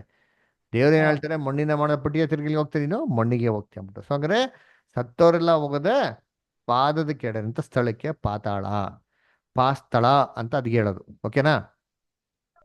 ಪಾತಾಳ ಅಂದ್ರೆ ಇದು ಅಂದ್ರೆ ಇವಾಗ ಟೋಟಲ್ ಎಷ್ಟು ಇವಾಗ 3 ಇರೋದು? 2? ಒಂದೇ ಪಾತಾಳ ಇರೋದು. ಪಾದದ ಕೆಡೆ ಇರೋ ಸ್ಥಳ ಮಣ್ಣು, ಅದಿರೋದು ಒಂದೇ. 2, 3 ಎಲ್ಲ ಏನೂ ಇಲ್ಲ. ಒಂದೇ. ಹಂಗಾದ್ರೆ ಇವರು ಧನವಂತನು ಲಾಜರು ಅಲ್ಲಿ ಪಾತನ ಯಾತನೆ ಇದೀನ ಅಂತಾರಲ್ಲ ಅವರು? ಅದು ಕನ್ನಡದಲ್ಲಿ ಪಾತಾಳ ಅಂತ ಹಾಕೋರೆ. ಇಂಗ್ಲಿಷಲ್ಲಿ ಅಂತ ಹಾ, ಹಾಕಿದ್ರೆ ಹೆಲ್ ಅಂತ ಹಾಕಿದ್ದಾರೆ. ಅಲ್ಲಿ ಹೆಲ್ ಹಾ, ಅಂತ ಓದೋ ಪದಕ್ಕೆ ಏನ್ರಿ, ಅಲ್ಲಿ ಅಲ್ಲಿ ಇಸ್ರೇಲ್ ರಾಜ್ಯನ ಹೋಲಿಕೆ ಮಾಡಿ ಹೇಳ್ತಾರದು. ನಾವು ಧನವಂತನೋ ಐಶ್ವರ್ಯವಂತನ ಕತೆ ಧನವಂತರು ಮತ್ತೆ ದರಿದ್ರ ಲಾಜರಸ್ ಕತೆ ಓದ್ತಿರ್ ಗೊತ್ತಾ? ಅದು ಹಾ. ನೇರವಾಗಿರೋ ಭಾಷೆ ಅಲ್ಲ, ಅದು ಒಂದು ಸಾಮ್ಯ. ಕರೆಕ್ಟಾ? ಅದು ಸಾಮ್ಯ ಅಂತ ನಿಮ್ಗೆ ಆಲ್ರೆಡಿ ಕ್ಲಾಸಲ್ಲಿ ಹೇಳ್ಕೊಟ್ಟಿದ್ದೀರಿ. ಇನ್ನೊಂದ್ಸತಿ ನೀವು ಬೇಕಾದ್ರೆ ಏನ್ ಮಾಡಿ, ಅದು ಯೂಟ್ಯೂಬ್ ಅಲ್ಲಿ ಕ್ಲಿಯರ್ ಆಗಿ ಕೇಳಿ, ನಿಮ್ಗೆ ಕ್ಲೀನ್ ಆಗಿ ವಿವರಣೆ ಸಿಗ್ತದೆ. ಓಕೆನಾ? ಯಾಕಂದ್ರೆ ಒಬ್ಬ ಮನುಷ್ಯ ಏನೂ ತಪ್ಪು ಮಾಡಿಲ್ಲ, ಅವ್ನು ಒಳ್ಳೇದು ಮಾಡಿಲ್ಲ, ಕೆಟ್ಟದ್ದು ಮಾಡಿಲ್ಲ. ಮತ್ತೆ ಅವನ್ ಯಾಕೆ ಹೋಗಿ ಯಾತನೆ ಸ್ಥಳಕ್ಕೆ ಹಾಕ್ಬೇಕು? ವೇದನೆ ಕೊಡೋ ಸ್ಥಳಕ್ಕೆ ಹಾಕ್ಬೇಕು? ಪಾತಾಳಕ್ಕೆ ಹಾಕ್ಬೇಕು? ಅದರ ಖಂಡಿತವಾಗೂ ಇಲ್ಲ. ಅದೇ ತರ ಇಲ್ಲಿ ದರಿದ್ರ ಲಾಜರಸ್ ಒಳ್ಳೆಯವರು ಅಂತ ನಮ್ಗೆ ಏನ್ ಮಾಡಿಲ್ಲ, ಕೊಡ್ಲಿಲ್ಲ. ಹಂಗಂದ್ಬಿಟ್ಟು ಏನು ಒಳ್ಳೇದು ಮಾಡಿದ್ರ ಸುಮ್ಮನೆ ನಾಯಿಗಳನ್ನ ನೆಕ್ತಾ ಇದ್ರೆ, ಭಿಕ್ಷೆ ಎತ್ತಾ ಇದ್ರೆ ಪರಲೋಕ ಕೊಡೈತೀರಾ? ಹಂಗಾಗಕ್ ಸಾಧ್ಯ ಇಲ್ಲ. ಹಂಗಿದ್ರೆ ಅರ್ಥ ಏನು? ಇದು ಒಂದು ಸಾಮ್ಯ. ಅದು ಸಾಮ್ಯದಲ್ಲಿ ಏನ್ ಹೇಳ್ತಾ ಇದ್ದಾರೆ ಅಂದ್ರೆ, ಇಸ್ರೇಲ್ ರಾಜ್ಯನ ಮತ್ತೆ ಅನ್ಯ ಜನಾಂಗದವ್ರನ್ನ, ಇಬ್ರು ಜನಾಂಗದನ್ನ ಹೋಲಿಕೆ ಮಾಡ್ತಾರೆ ಅದಲ್ಲಿ. ಅರ್ಥ ಆಯ್ತಾ? ಆ ಇಸ್ರೇಲ್ ರಾಜ್ಯದವರು ದೇವರ ಕೃಪೆಗೆ ತೀರ್ಕೊಂಡಿದ್ಮೇಲೆ, ಸತ್ತೋಗಿದ್ಮೇಲೆ ಅವ್ರನ್ನ ಸಮಾಧಿಗೆ ಹಾಕಿದ್ರು. ಸಮಾಧಿನೇನೋ ಇಸ್ರೇಲ್ ರಾಜ್ಯ ಜೀವಂತವಾಗಿತ್ತು, ಆದ್ರೆ ಸಿಕ್ಕಾಪಟ್ಟೆ ಯಾತನೆ ಪಡ್ತಾ ಇದ್ರು ಅವರು. ಅರ್ಥ ಆಯ್ತಾ? ವೇದನೆ ಪಡ್ತಾ ಇದ್ರು. ಒಂದ್ ನಿಮಿಷ ಹಂಗೆ ಇರಿ.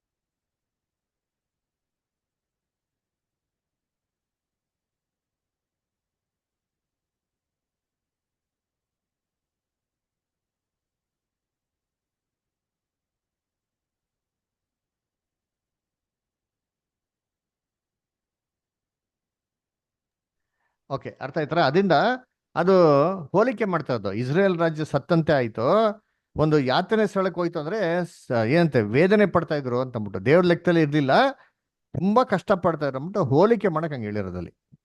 ಓಕೆನಾ? ಸರ್ ಇದು ಪಾತಾಳ ಅಂದ್ರೆ ಅದೇ ಏನು ಇನ್ನು ಅಷ್ಟೊಂದು ಪಾತಾಳ. ಪಾತಾಳ ಅಂತಂದ್ರೆ ಸಮಾಧಿ ಬದರ್, ಅದೇ ನೇರವಾಗಿರೋಂಥ ಭಾಷೆಯಲ್ಲಿ ಅರ್ಥ. ಓಕೆನಾ? ನಿಮ್ಗೆ ಸಿಂಪಲ್ ಆಗಿ ಹೇಳ್ಬೇಕಾದ್ರೆ ಪಾತಾಳ ಅಂದ್ರೆ ಸಮಾಧಿ. ಓಕೆನಾ? ಪಾತಾಳ ಅಂದ್ರೆ ಏನೋ ಯಾವ್ದೋ ಒಂದ್ ಸ್ಥಳ ಐತೆ ಪರಲೋಕದ ಪಕ್ಕದಲ್ಲಿ, ನರ್ಕ ತರ ಹಿಂಸೆ ಕೊಡ್ತಾರ ಅಂದ್ಬಿಟ್ಟು ಯಾವ್ದು ಇಲ್ಲ ಆತರ. ಓಕೆನಾ? ಯಾಕೆ ನರ್ಕ ಅಂತ ಪಟ ನೋಡಿದಿರಿ ನಾವು, ಕೇಳಿದ್ರಲ್ಲ ನೀವು? ನರ್ಕ ಅಂತ ಪಟ ಕೇಳಿದ್ರ ಇಲ್ವಾ? ಹಾ, ನರ್ಕ ಅಂದ್ರೆ ಏನು? ನರಕ ಅಂದ್ರೆ ಅದು ನರಕ ಅಂದ್ರೆ ಸಮಾಧಿ ಬೈಬಲ್ ಅಲ್ಲಿ. ಓಕೆನ್ರಾ?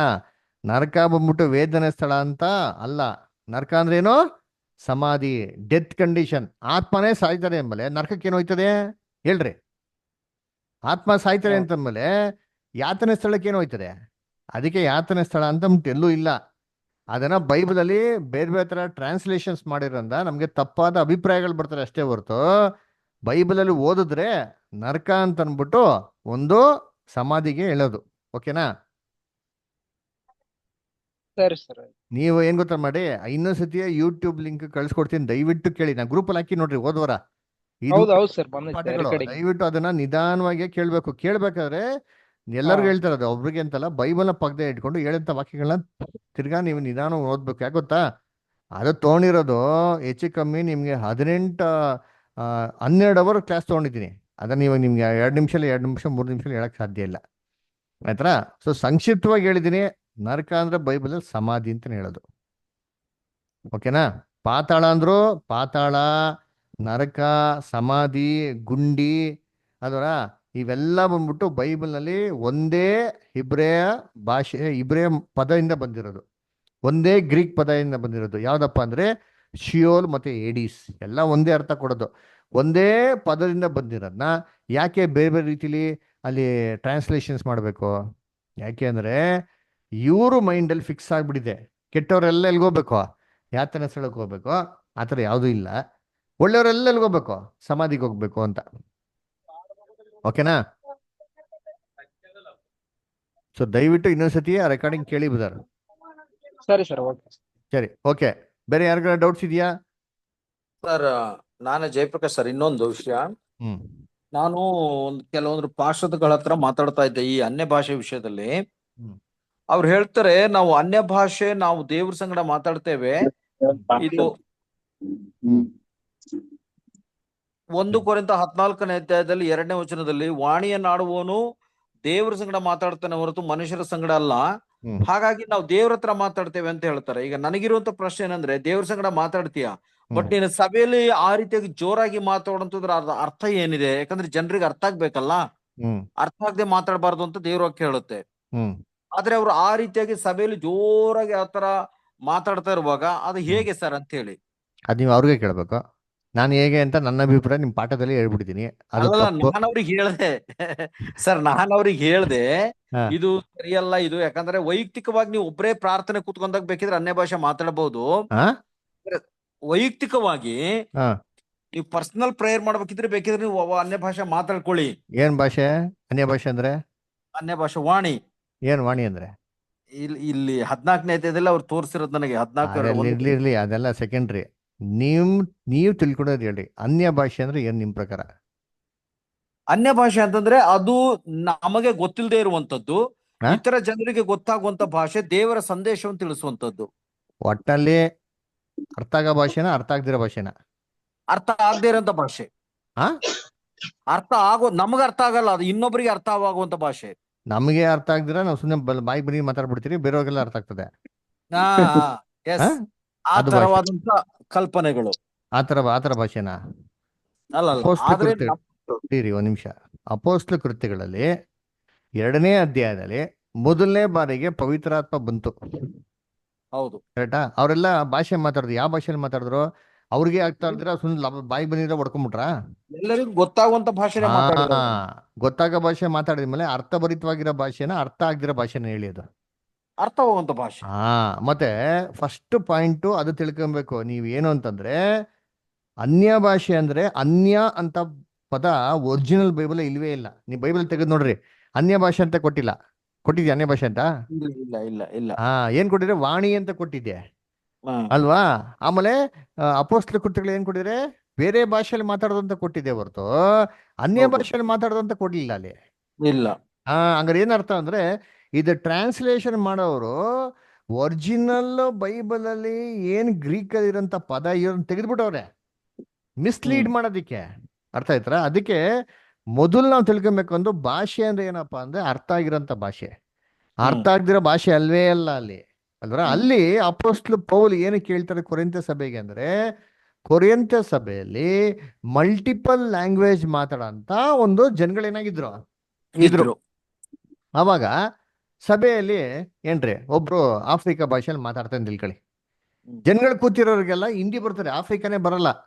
ಇವ್ರು ಮಾತಾಡ್ತಾರೆ ಆಫ್ರಿಕಲ್ಲಿ, ಜನಗಳಿಗೆ ಏನ್ ಅರ್ಥ ಆಗ್ತದೆ? ಆಗಲ್ಲ. ಅರ್ಥ ಆಗಲ್ಲ. ಅದಕ್ಕೇನ್ ಹೇಳ್ತಾರೆ, ನೀನು ಆಫ್ರಿಕಾ ಭಾಷೆಯಲ್ಲಿ ಮಾತಾಡ್ತೀಯ ಅಂತಂದ್ರೆ ನೀನ್ ದೇವ್ರ ಸಂಗಡ ರಹಸ್ಯ ಏನ್ ಮಾಡ್ತಾ ಇದೀಯ? ನೀನ್ ನೀನ್ ದೇವ್ರ ಹತ್ರ ಮಾತಾಡ್ತೀಯ, ನಮ್ಗೆ ಗೊತ್ತಿಲ್ಲ, ದೇವ್ರಿಗಂತೂ ಎಲ್ಲ ಭಾಷೆ ಗೊತ್ತು. ಅದನ್ನ ನೀನ್ ಇಂಥ ಭಾಷೆ ಮಾತಾಡ್ಕೊಂಡು ಮನೆ ಪ್ರತ್ಯೇಕ ಮಾಡ್ತಗೋ ಅಂತ ಹೇಳೋದು. ಹಂಗಂತಂದ್ಬಿಟ್ಟೇನೋ ನಾನು ಇವರು ಅಂತ ಇದೆಲ್ಲ ಮನೆಗೆ ಮಾತಾಡೋದು ಅಂತ ಹೇಳ್ತಾರ? ಬುದ್ಧಿಹೀನವಾದಂತ ಭಾಷೆ ಅದು. ಇವತ್ತು ಸಭೆಯಲ್ಲಿ ನಡೀತಿರೋದು ಅದು ದೇವರ ವಾಕ್ಯದ ಪ್ರಕಾರ ಭಾಷೆನೇ ಅಲ್ಲ ಬ್ರದರ್. ನೀವ್ ಬೇಕಾದ್ರೆ ರೆಕಾರ್ಡಿಂಗ್ ಮಾಡ್ಕೊಂಡು ರೆಕಾರ್ಡಿಂಗ್ ನ ತಿರುಗಿ 10 ಸತಿ ಕೇಳಿ ರಿಪೀಟ್ ಮಾಡೋ ಪದಗಳನ್ನೇ ರಿಪೀಟ್ ಮಾಡ್ತಾ ಇರ್ತಾರೆ ಹೊರತು ಅಲ್ವೇ ಅಲ್ಲ. ಅರ್ಥ ಆಯ್ತಾ? ಒಂದು ಗ್ಯಾಪ್ನ ಇಟ್ಕೊಳ್ಳಿ ಚೆನ್ನಾಗಿ, ಇದು ಮೈಂಡ್ ಅಲ್ಲಿ ಸರಿಯಾಗಿ ಕೂತ್ಕೊಬೇಕು. ಎಲ್ಲರಿಗೂ ಹೇಳ್ತಾ ಇರೋದು, ಪಾಠನ ಹೇಳ್ಕೊಟ್ಮೇಲೆ ತಲೆಗೆ ಏರಿಲ್ಲ ಅಂತಂದ್ರೆ ಈಗ ಏನರ್ಥ ಅಂತಂದ್ರೆ, ಒಂದು ನೀವ್ ಅರ್ಥ ಮಾಡ್ಕೊಂಡಿಲ್ಲ ಅಂತ ಅರ್ಥ ಮಾಡ್ಕೊಳಕ್ ಇಷ್ಟ ಇಲ್ಲ ಅಂತ ಅರ್ಥ ಅಷ್ಟೇ. ಆಯ್ತಾ? ತಲೆಯಲ್ಲಿ ಸರಿಯಾಗಿ ಕೂತ್ಕೊಬೇಕು. ಇದು ಅನ್ಯ ಭಾಷೆ ಅಂತ ಪದ ಬೈಬಲ್ ಅಲ್ಲೇ ಇಲ್ಲ, ಅರ್ಥ ಆಗಂತ ಭಾಷೆನೇ ಇಲ್ಲ. ಅರ್ಥ ಆಗದೆ ಎಲ್ಲ ಮಾತಾಡ್ತಾರೆ ಅಂತಂದ್ರೆ ಅದು ಸತ್ಯವೇದ ಅನುಗುಣವಾಗಿರಂತ ಭಾಷೆನೇ ಅಲ್ಲ ಅದು.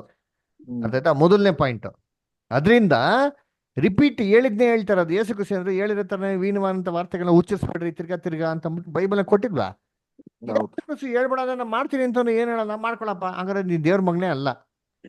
ಯೇಸು ಕ್ರಿಸ್ತ ಮಾಡ್ಬೇಡ ಅಂತ ಹೇಳ್ತಾರೆ, ನಾನು ಮಾಡ್ತೀನಿ ಅಂದ್ರೆ ನಾನು ಯಾರ ಮಗ? ದೇವ್ರ ಮಗನ ಯಾರ ಮಗ? ಸೈತಾನ ಮಗ. ಮತ್ತೆ ಅದು ಸಿಂಪಲ್ ಆನ್ಸರ್ ಅಷ್ಟೇ. ಅವ್ರು ಯಾರೋ ಹೇಳ್ಕೊಂತಾರೆ, ಇವ್ರು ಯಾರೋ ಹೇಳ್ಕೊಂತಾರೆ, ವಾದಿಸ್ತಾರೆ ಅಂತಂದ್ರೆ that is none of our concern. ಅದಕ್ಕೂ ನಮಗೂ ಸಂಬಂಧ ಇಲ್ಲ ಅಂತ ಬೇಜಾನ್ ಜನ ಅವ್ರೆ ಲೋಕದಲ್ಲಿ ಮಾಡ್ಕೊಳ್ಳಿ. ನಮಗದು ಬೇಕಾಗಿಲ್ಲ. ಸತ್ಯವಾದ ಪ್ರಕಾರ ಇರೋದು ಬೇಕು. ಅರ್ಥ ಆಯ್ತಾರ? ಅದರಿಂದ ಅದನ್ನ ನಾವ್ ಯಾವುದೇ ಕಾರಣಕ್ಕೂ ಕನ್ಸಿಡರ್ ಮಾಡಕ್ಕಾಗಲ್ಲ. ಅದು ಸತ್ಯವೇದರ ಅನುಗುಣವಾಗಿ ಅಲ್ಲ. ಇಷ್ಟ ಬಂದಂತ ರೀತಿಯಲ್ಲಿ ಪ್ರವಾದನೆ ಮಾಡೋದು, ಬಾಯಿ ಬಂದಿದೆಲ್ಲ ಹೇಳೋದು ಎಲ್ಲ ಸುಳ್ಳು, ಯಾವುದು ಸತ್ಯ ಅಲ್ಲ. ಅದ್ರಲ್ಲೇನೋ 1% 10% ನೆರವೇರ್ಬಾರ್ದು. ನೆರವೇರಿದ ತಕ್ಷಣ ದೇವ್ರಿ ಅಂತ ಹೇಳಿದ್ರು ಪ್ರವಾದನೆಗಳವಲ್ಲ. ಇದೇ ತರ ಸೌಲ್ ರಾಜನಿಗೆ ಪ್ರವಾದನೆ ಹೇಳಿಲ್ವಾ? ಆ ಮಾಟಕತೆ ಸ್ತ್ರೀ ಸತ್ಯ ಆಯ್ತು, 90% ಸತ್ಯ ಆಯ್ತು. ಹಾಗಂತಂದ್ಬಿಟ್ಟು ಅವಳು ದೇವ್ರ ಪ್ರವಾದಿ ಆಗ್ಬಿಟ್ಲ? ಯೋಚನೆ ಮಾಡ್ರಿ, ಲೋಕದಲ್ಲಿ ಆತರ ನೆರವೇರಲ್ಲ.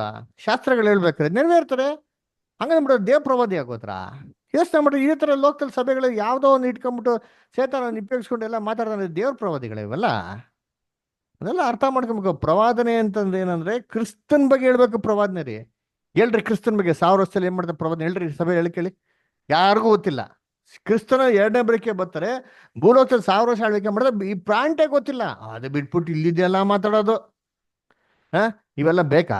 ಅದೇನೋ ನರಕ ಇಟ್ಕೊಂಡ್ಬಿಟ್ಟಾರೆ, ಪಾತಾಳ ಇಟ್ಕೊಂಡ್ಬಿಟ್ಟಾರೆ, ಇನ್ನೊಬ್ರು ಅನ್ಯ ಭಾಷೆ ಇಟ್ಕೊಂಡ್ಬಿಟ್ಟಾರೆ, ಇನ್ನೊಬ್ರು ಪ್ರಭು ರಾತ್ರಿ ಭೋಜನ ಇಟ್ಕೊಂಡ್ಬಿಟ್ರೆ, ಇನ್ನೊಬ್ರು ಬ್ಯಾಪ್ಟಿಸಮ್ ಇಟ್ಕೊಂಡ್ಬಿಟ್ರೆ. ಇಷ್ಟೇ ಯಾಕಪ್ಪ? ಬೈಬಲ್ ಇಷ್ಟೇ ಇರೋದಾ? ಇಬ್ರಿಯರ ಪತ್ರಿಕೆಯಲ್ಲಿ ಓದಿ ಏನ್ ಹೇಳ್ತಾರೆ ನೋಡಿ ಅಂತೀನಿ, ಓದಿ.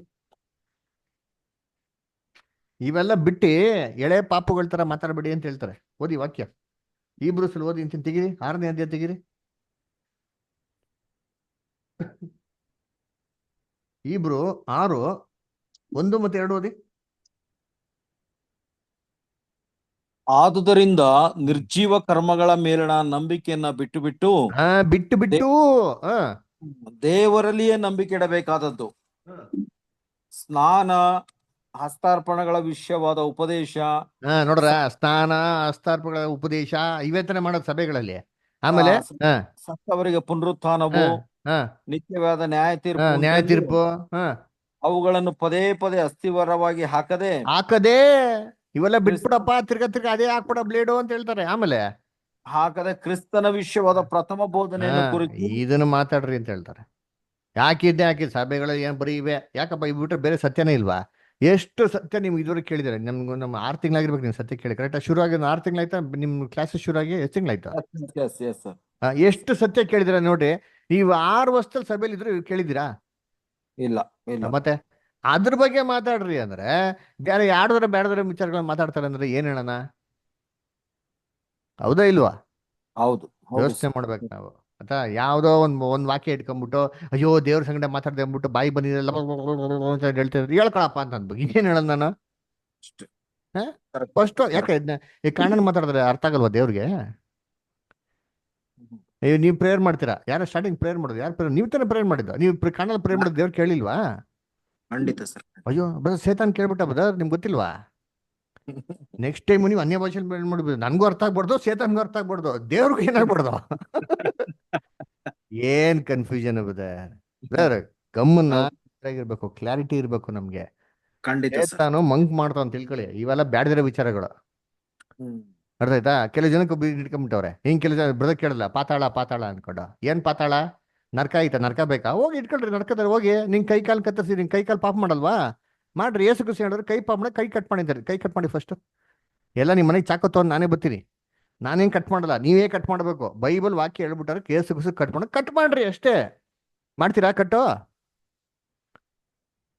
ನೋಡಿ, ಒಬ್ರು ಉತ್ತರ ಇಲ್ಲ. ಅಲ್ಲೇ ನೀವು ಪ್ರಶ್ನೆ ಕೇಳಿದ್ರೆ ಎಲ್ಲ ಉತ್ತರ ಹೇಳ್ಬೇಕು ಗಂಟೆಗಟ್ಲೆ. ನಾನ್ ಪ್ರಶ್ನೆ ಕೇಳಿದ್ರೆ ಒಂದು ಕ್ಷಣ ಉತ್ತರ ಕೊಡಲ್ವಲ್ಲಪ್ಪ ಯಾರು? ಎಲ್ಲಿ ಮುತ್ತರಾಜ್ ಬ್ರದರ್? ಏಸು ಕುಸು ಹೇಳಿದ್ರೆ ನಿಮ್ ಕೈ ಪಾಪ ಮಾಡಿದ್ರೆ ಕಟ್ ಮಾಡಿ ಅಂತ ಕಟ್ ಮಾಡ್ತೀರಾ? ಇಲ್ಲ ಬ್ರದರ್. ಹಾ ಇಲ್ಲಿ ಮುತ್ತರಾಜ್ ಬ್ರದರ್ ಕೇಳ್ತಾನೆ ಇರಿ. ಮುತ್ತರಾಜ್ ಬ್ರದರ್ ಪಾತಾಳ ಪ್ರಶ್ನೆ ಕೇಳಿದ್ರಲ್ಲ. ಹಾ ಮತ್ತೆ ಸ್ವಲ್ಪ ಯೋಚನೆ ಮಾಡ್ಬೇಕು ನಾವು, ಬುದ್ಧಿಹೀನವಾಗಿರ್ಬಾರ್ದು.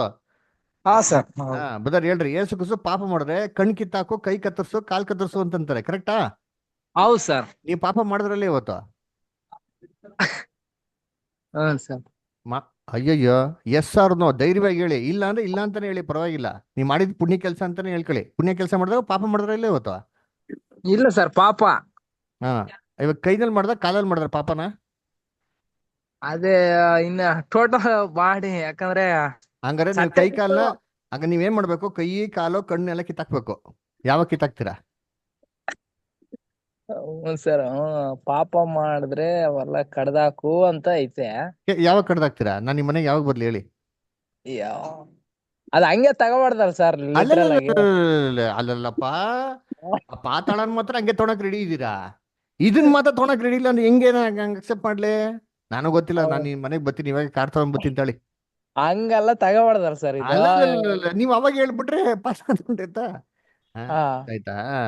ನೋಡಿ, ಅದಕ್ಕೆ ಹೇಳೋದು ಬೈಬಲ್ನ ಓದೋದು ಹೇಗೆ ಅಂತ ಹೇಳೋದು ನಾನು. ಅದಕ್ಕೆ ಫಸ್ಟ್ ಇಂದ ರೆಗ್ಯುಲರ್ ಕ್ಲಾಸ್ ಅಟೆಂಡ್ ಮಾಡಿ.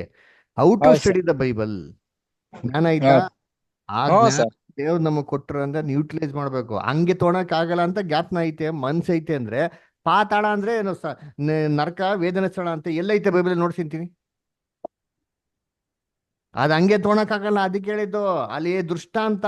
ಐಶ್ವರ್ಯವಂತನು ದರಿದ್ರನಾಗಿರೋ ಲಾಜರಸು ದೃಷ್ಟಾಂತ. ಅದ್ ಹಂಗೆ ತೊಗೊಳಕ್ ಆಗಲ್ಲ. ಹೌದು ಸರ್, ಹೌದು ಹೇಳಿದ್ರಿ ಇದು ಪಾಠದಲ್ಲಿ. ಅದೇ ತರ ಇದೆಲ್ಲ ನಾನು ಹೇಳೋದೆಲ್ಲ ನಿಮ್ಗೆ ಎಲ್ಲಿರ್ಬೇಕು? ಮನ್ಸಲ್ಲಿ ಏನಾಗಿರ್ಬೇಕು? ಇರ್ಬೇಕು. ಮನ್ಸಲ್ಲಿ ಬಿಟ್ಟೋಗೋದಲ್ಲ, ಹೇಳಿದ್ರೆ ತಲೆಯಲ್ಲಿ ಕೂತ್ಕೊಬೇಕು. ಆಯ್ತಾ? ಮನ್ಸೊಳಗೆ ಕೂರಿರ್ಬೇಕು. ಅದು ಯಾವತ್ತೂ ಮರ್ತೋಗ್ಬಾರ್ದು ಅವಲ್ಲ. ಓಕೆನಾ? ಹಾ ಸರಿ. ಇವಾಗ ನೆಕ್ಸ್ಟ್ ಇನ್ನೇನ್ ಡೌಟ್ ಇದೆ ಬೇರೆ ಕೇಳ್ರಿ. 2 ನಿಮಿಷ ಟೈಮ್ ಇದೆ. 2 ನಿಮಿಷದಲ್ಲಿ ದಯವಿಟ್ಟು ನಿಮ್ ಪ್ರಶ್ನೆಗಳು ಕೇಳಿ ಮುಗಿಸಿ. ಆಯ್ತಾ? ಬೇರೆ ಏನೋ ಪ್ರಶ್ನೆ ಇದೆಯಾ ಯಾರಿಗೂ? ಯಾರ ಏನೋ ಪ್ರಶ್ನೆ ಇದ್ರೆ ಕೇಳ್ರಿ. ಆಗಿರೋ ಕ್ಲಾಸಲ್ಲಿ, ಆಗದಿರೋ ಕ್ಲಾಸ್ ಕೇಳಕ್ ಹೋಗ್ಬಿಡಿ. ಆಗಿರೋ ಕ್ಲಾಸಲ್ಲಿ ಕೇಳ್ತಾರೆ ಕೇಳ್ರಿ. ಏನಿಲ್ಲ ಬ್ರದರ್. ಸರಿ. ಏನ್ ಸೈಮನ್ ಬ್ರದರ್ ಏನೋ ಹೇಳ್ತಾ ಇದ್ರಿ? ಬ್ರದರ್ ಒಂದು ನಾನು ಇದು ಇಲ್ಲಿ ಆದಿಕಾಂಡದಾಗ ಬ್ರದರ್, ಈಗ ಕಾಯಿನ ಏಬೇನ ಸತ್ತೊಳದ್ಮೇಲೆ ಕಾಯಿನ ಒಬ್ಬನೇ ಹ್ಮ್ ಕಾಯಿನ ಒಬ್ಬನಿರ್ತಾನ ಬ್ರದರ್. ಈಗ 17ನೇ ವಚನದಾಗ ಕಾಯಿನ ಹೆಂಡತಿಯನ್ನು ಕೂಡಲು ಅವಳು ಗರ್ಭಿಣಿಯಾಗಿ ಅನೋಕನಿರ್ತಾಳ ಅಂದ್ರ ಹ್ಮ್ ಅವಾಗ ಆ ಕಾಯಿನ ಹೆಂಡತಿ ಯಾರು ಬ್ರದರ್? ಅದು ಅವ್ರಿಗೆ ಕೇಳ್ಬೇಕು. ನಾನೇನ್ ಮದ್ವೆ ಕರೆದಿಲ್ಲ, ಅದು ಗೊತ್ತಿಲ್ಲ.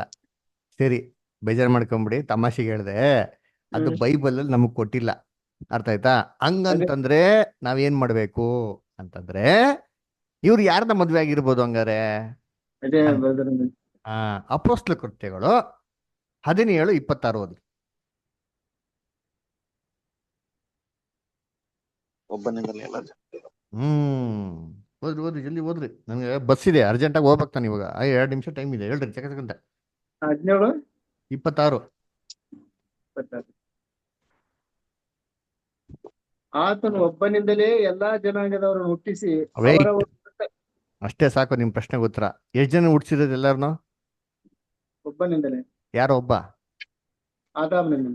ಹಂಗಾರೆ ಎಲ್ಲಾರು ಯಾರ ಮಕ್ಳು? ಆದಾಮನ ಮಕ್ಕಳು. ಹಂಗಾರೆ ಅವ್ರು ಯಾರನ್ನ ಮದ್ವೆ ಮಾಡ್ಕೊಂಡಿರ್ಬೇಕು? ಅಂದ್ರೆ ಮತ್ತೆ ಆದಾಮನ ಮಗಳನ್ನೇ ಮದುವೆ ಮಾಡ್ಕೊಂಡು, ಅದು ವಾಕ್ಯ ಹೇಳೋದು. ಓಕೆನಾ? ಇದು ಹೆಂಗೆ ಬ್ರದರ್? ಇದು ಮೊದಲನೇ ಲೋಕ ಜಲಪ್ರಳಯ ನಾಶ ಹಾಕಿಂತ ಮುಂಚೆ ಇದು ಅನುಮತಿ ಇತ್ತು. ಅದಕ್ಕೆ ನ್ಯಾಯ ಪ್ರಮಾಣದಲ್ಲಿ ಕೊಟ್ಟಿದ ತಕ್ಷಣ ಏನ್ ಮಾಡಿದ್ರು, ಇನ್ನು ಚೇಂಜ್ ಮಾಡ್ಬಿಟ್ರು. ಅರ್ಥ ಆಯ್ತಾ? ಜೆನೆಟಿಕ್ ಡಿಸಾರ್ಡರ್ ಅಂತ ಯಾವಾಗ ಬರಕ್ ಶುರು ಆಯ್ತೋ ಆವಾಗ ದೇವರನ್ನ ಚೇಂಜ್ ಮಾಡಿದ್ರು. ಅರ್ಥ ಆಯ್ತಾ? ಆದ್ರೆ ಮೊದಲನೇ ಲೋಕದಲ್ಲಿ ಅವಾಗ ತಾನೇ ಸೃಷ್ಟಿ ಮಾಡಲ್ಪಟ್ಟಿರಂತ ಒಂದು ಪರಿಪೂರ್ಣವಂತ ಜನರೇಷನ್ ಆಗಿರೋದ್ರಿಂದ ಆ ಜೆನೆಟಿಕ್ ಡಿಸಾರ್ಡರ್ ಅಷ್ಟು ಇರ್ಲಿಲ್ಲ. ದೇವ್ರ ಯೋಜನೆ ಪ್ರಕಾರ ಎಲ್ಲಾ ಮನುಷ್ಯರು ಒಬ್ಬರಿಂದ ಬರ್ಬೇಕು ಅಂತ ದೇವ್ರ ಯೋಜನೆ ಆಗಿನ ದೇವ್ರ ಇನ್ನ ಮೊದಲನೇ ಲೋಕದಲ್ಲಿ ಅನುಮತಿ ಕೊಟ್ರು. ಅರ್ಥ ಆಯ್ತಾ? ಓಕೆ, ಸರಿ. ಇನ್ನೇನೋ ಪ್ರಶ್ನೆ ಇದ್ರೆ ಕೇಳ್ರಿ, ಇಲ್ಲ ಪ್ರೇಮ ಮುಗಿಸೋಣ. ಸರಿ, ಓಕೆನಾ? ಸರಿ, ಪ್ರೇಮ ಮುಗಿಸೋಣ. ದಯವಿಟ್ಟು ಏನೋ ಕ್ಲಾಸಲ್ಲಿ ರೆಕಾರ್ಡಿಂಗ್ ಗ್ರೂಪಲ್ಲಿ ಆಗ್ತೀನಿ ಅಂತಂದ್ರೆ, ಇಂಪಾರ್ಟೆಂಟ್ ಕ್ಲಾಸ್ ಅಂದ್ರೆ ದಯವಿಟ್ಟು ಎಲ್ಲ ಕೆಲಸ ಬಿಟ್ಟು ಬನ್ರಿ. ಇದನ್ನ ನಿಮ್ಗಂತ ಹೇಳ್ತಲ್ಲ, ಕಾಮನ್ ಆಗಿ ಯೂಟ್ಯೂಬಲ್ಲಿ ರೆಕಾರ್ಡಿಂಗ್ ಹೋಗ್ಲಿ ಅಂತ ಹೇಳ್ತಾ ಇರೋದು. ಆಯ್ತಾ? ನಾನು ಸುಮ್ಮನೆ ತಮಾಷೆಗೆ ಎಲ್ಲ ಕೆಲಸ ಬಿಟ್ಬಿಟ್ಟು ನಾನು ಕೂತ್ಕೊಂತ ಇಲ್ಲ. ನನಗೆ ನಿಮ್ಗೆ ಪಾಠ ಹೇಳ್ಕೊಡೋದು ನನಗೆ ಯಾವ ಲಾಭನೂ ಇಲ್ಲ. ಆಯ್ತಾ? ನನಗೇನು ನಿಮ್ಮನ್ನೆಲ್ಲ ಕರ್ಕೊಂಬಿಟ್ಟು ನಾನೇನೋ ಒಂದು ದೊಡ್ಡ ಬಿಲ್ಡಿಂಗು ಕೊಟ್ಟಲ್ಲ, ಎಂಥದ್ದು ಇಲ್ಲ. ನನಗೆ ನಿಮ್ಮಿಂದ ₹1 ಲಾಭನೂ ಇಲ್ಲ, ನನಗೆ ಕೊಟ್ಟರು ನಾನು ಈಸ್ಕೊಳೋದಿಲ್ಲ. ಆಯ್ತಾ? ಆಗಿರ್ಬೇಕಾದ್ರೆ ನಾವು ಎಲ್ಲ ಕೆಲಸ ಬಿಟ್ಟು ಒತ್ತಟ್ಟೆ ಇಟ್ಟು ನಿಮಗೆ ಬಂದು ಪಾಠ ಹೇಳ್ಕೊಡ್ತೀರಿ ಅಂದರೆ, ಗ್ರೂಪಲ್ಲಿ ಮೆಸೇಜ್ ಆಗ್ತೀರಿ ಅಂದರೆ ದಯವಿಟ್ಟು ಎಲ್ಲರೂ ಕ್ಲಾಸಿಗೆ ಬರಬೇಕು. ಬರೋಕ್ಕೆ ಇಷ್ಟ ಇಲ್ಲ ಅಂತಂದರೆ ದಯವಿಟ್ಟು ಕ್ಲಾಸ್ಗೆ 5 ನಿಮಿಷ ಮುಂಚೆ ಮೆಸೇಜ್ ಹಾಕೋದಲ್ಲ, ಮುಂಚೆನೇ ಹೇಳ್ಬಿಟ್ರಿ. ಅದು ತಕ್ಕಂತೆ ನಾವು ನಮ್ಮ ಪ್ಲ್ಯಾನ್ಗಳು ಮಾಡ್ಕೋತೀವಿ. ನಾನು ತಮಿಳ್ನಾಡಿಂದ ಓಡ್ ಬಂದಿದ್ದೀನಿ, ದಣ ಬುಡ ಅಂತ. ಗೊತ್ತಾ? ಏನಕ್ಕೆ?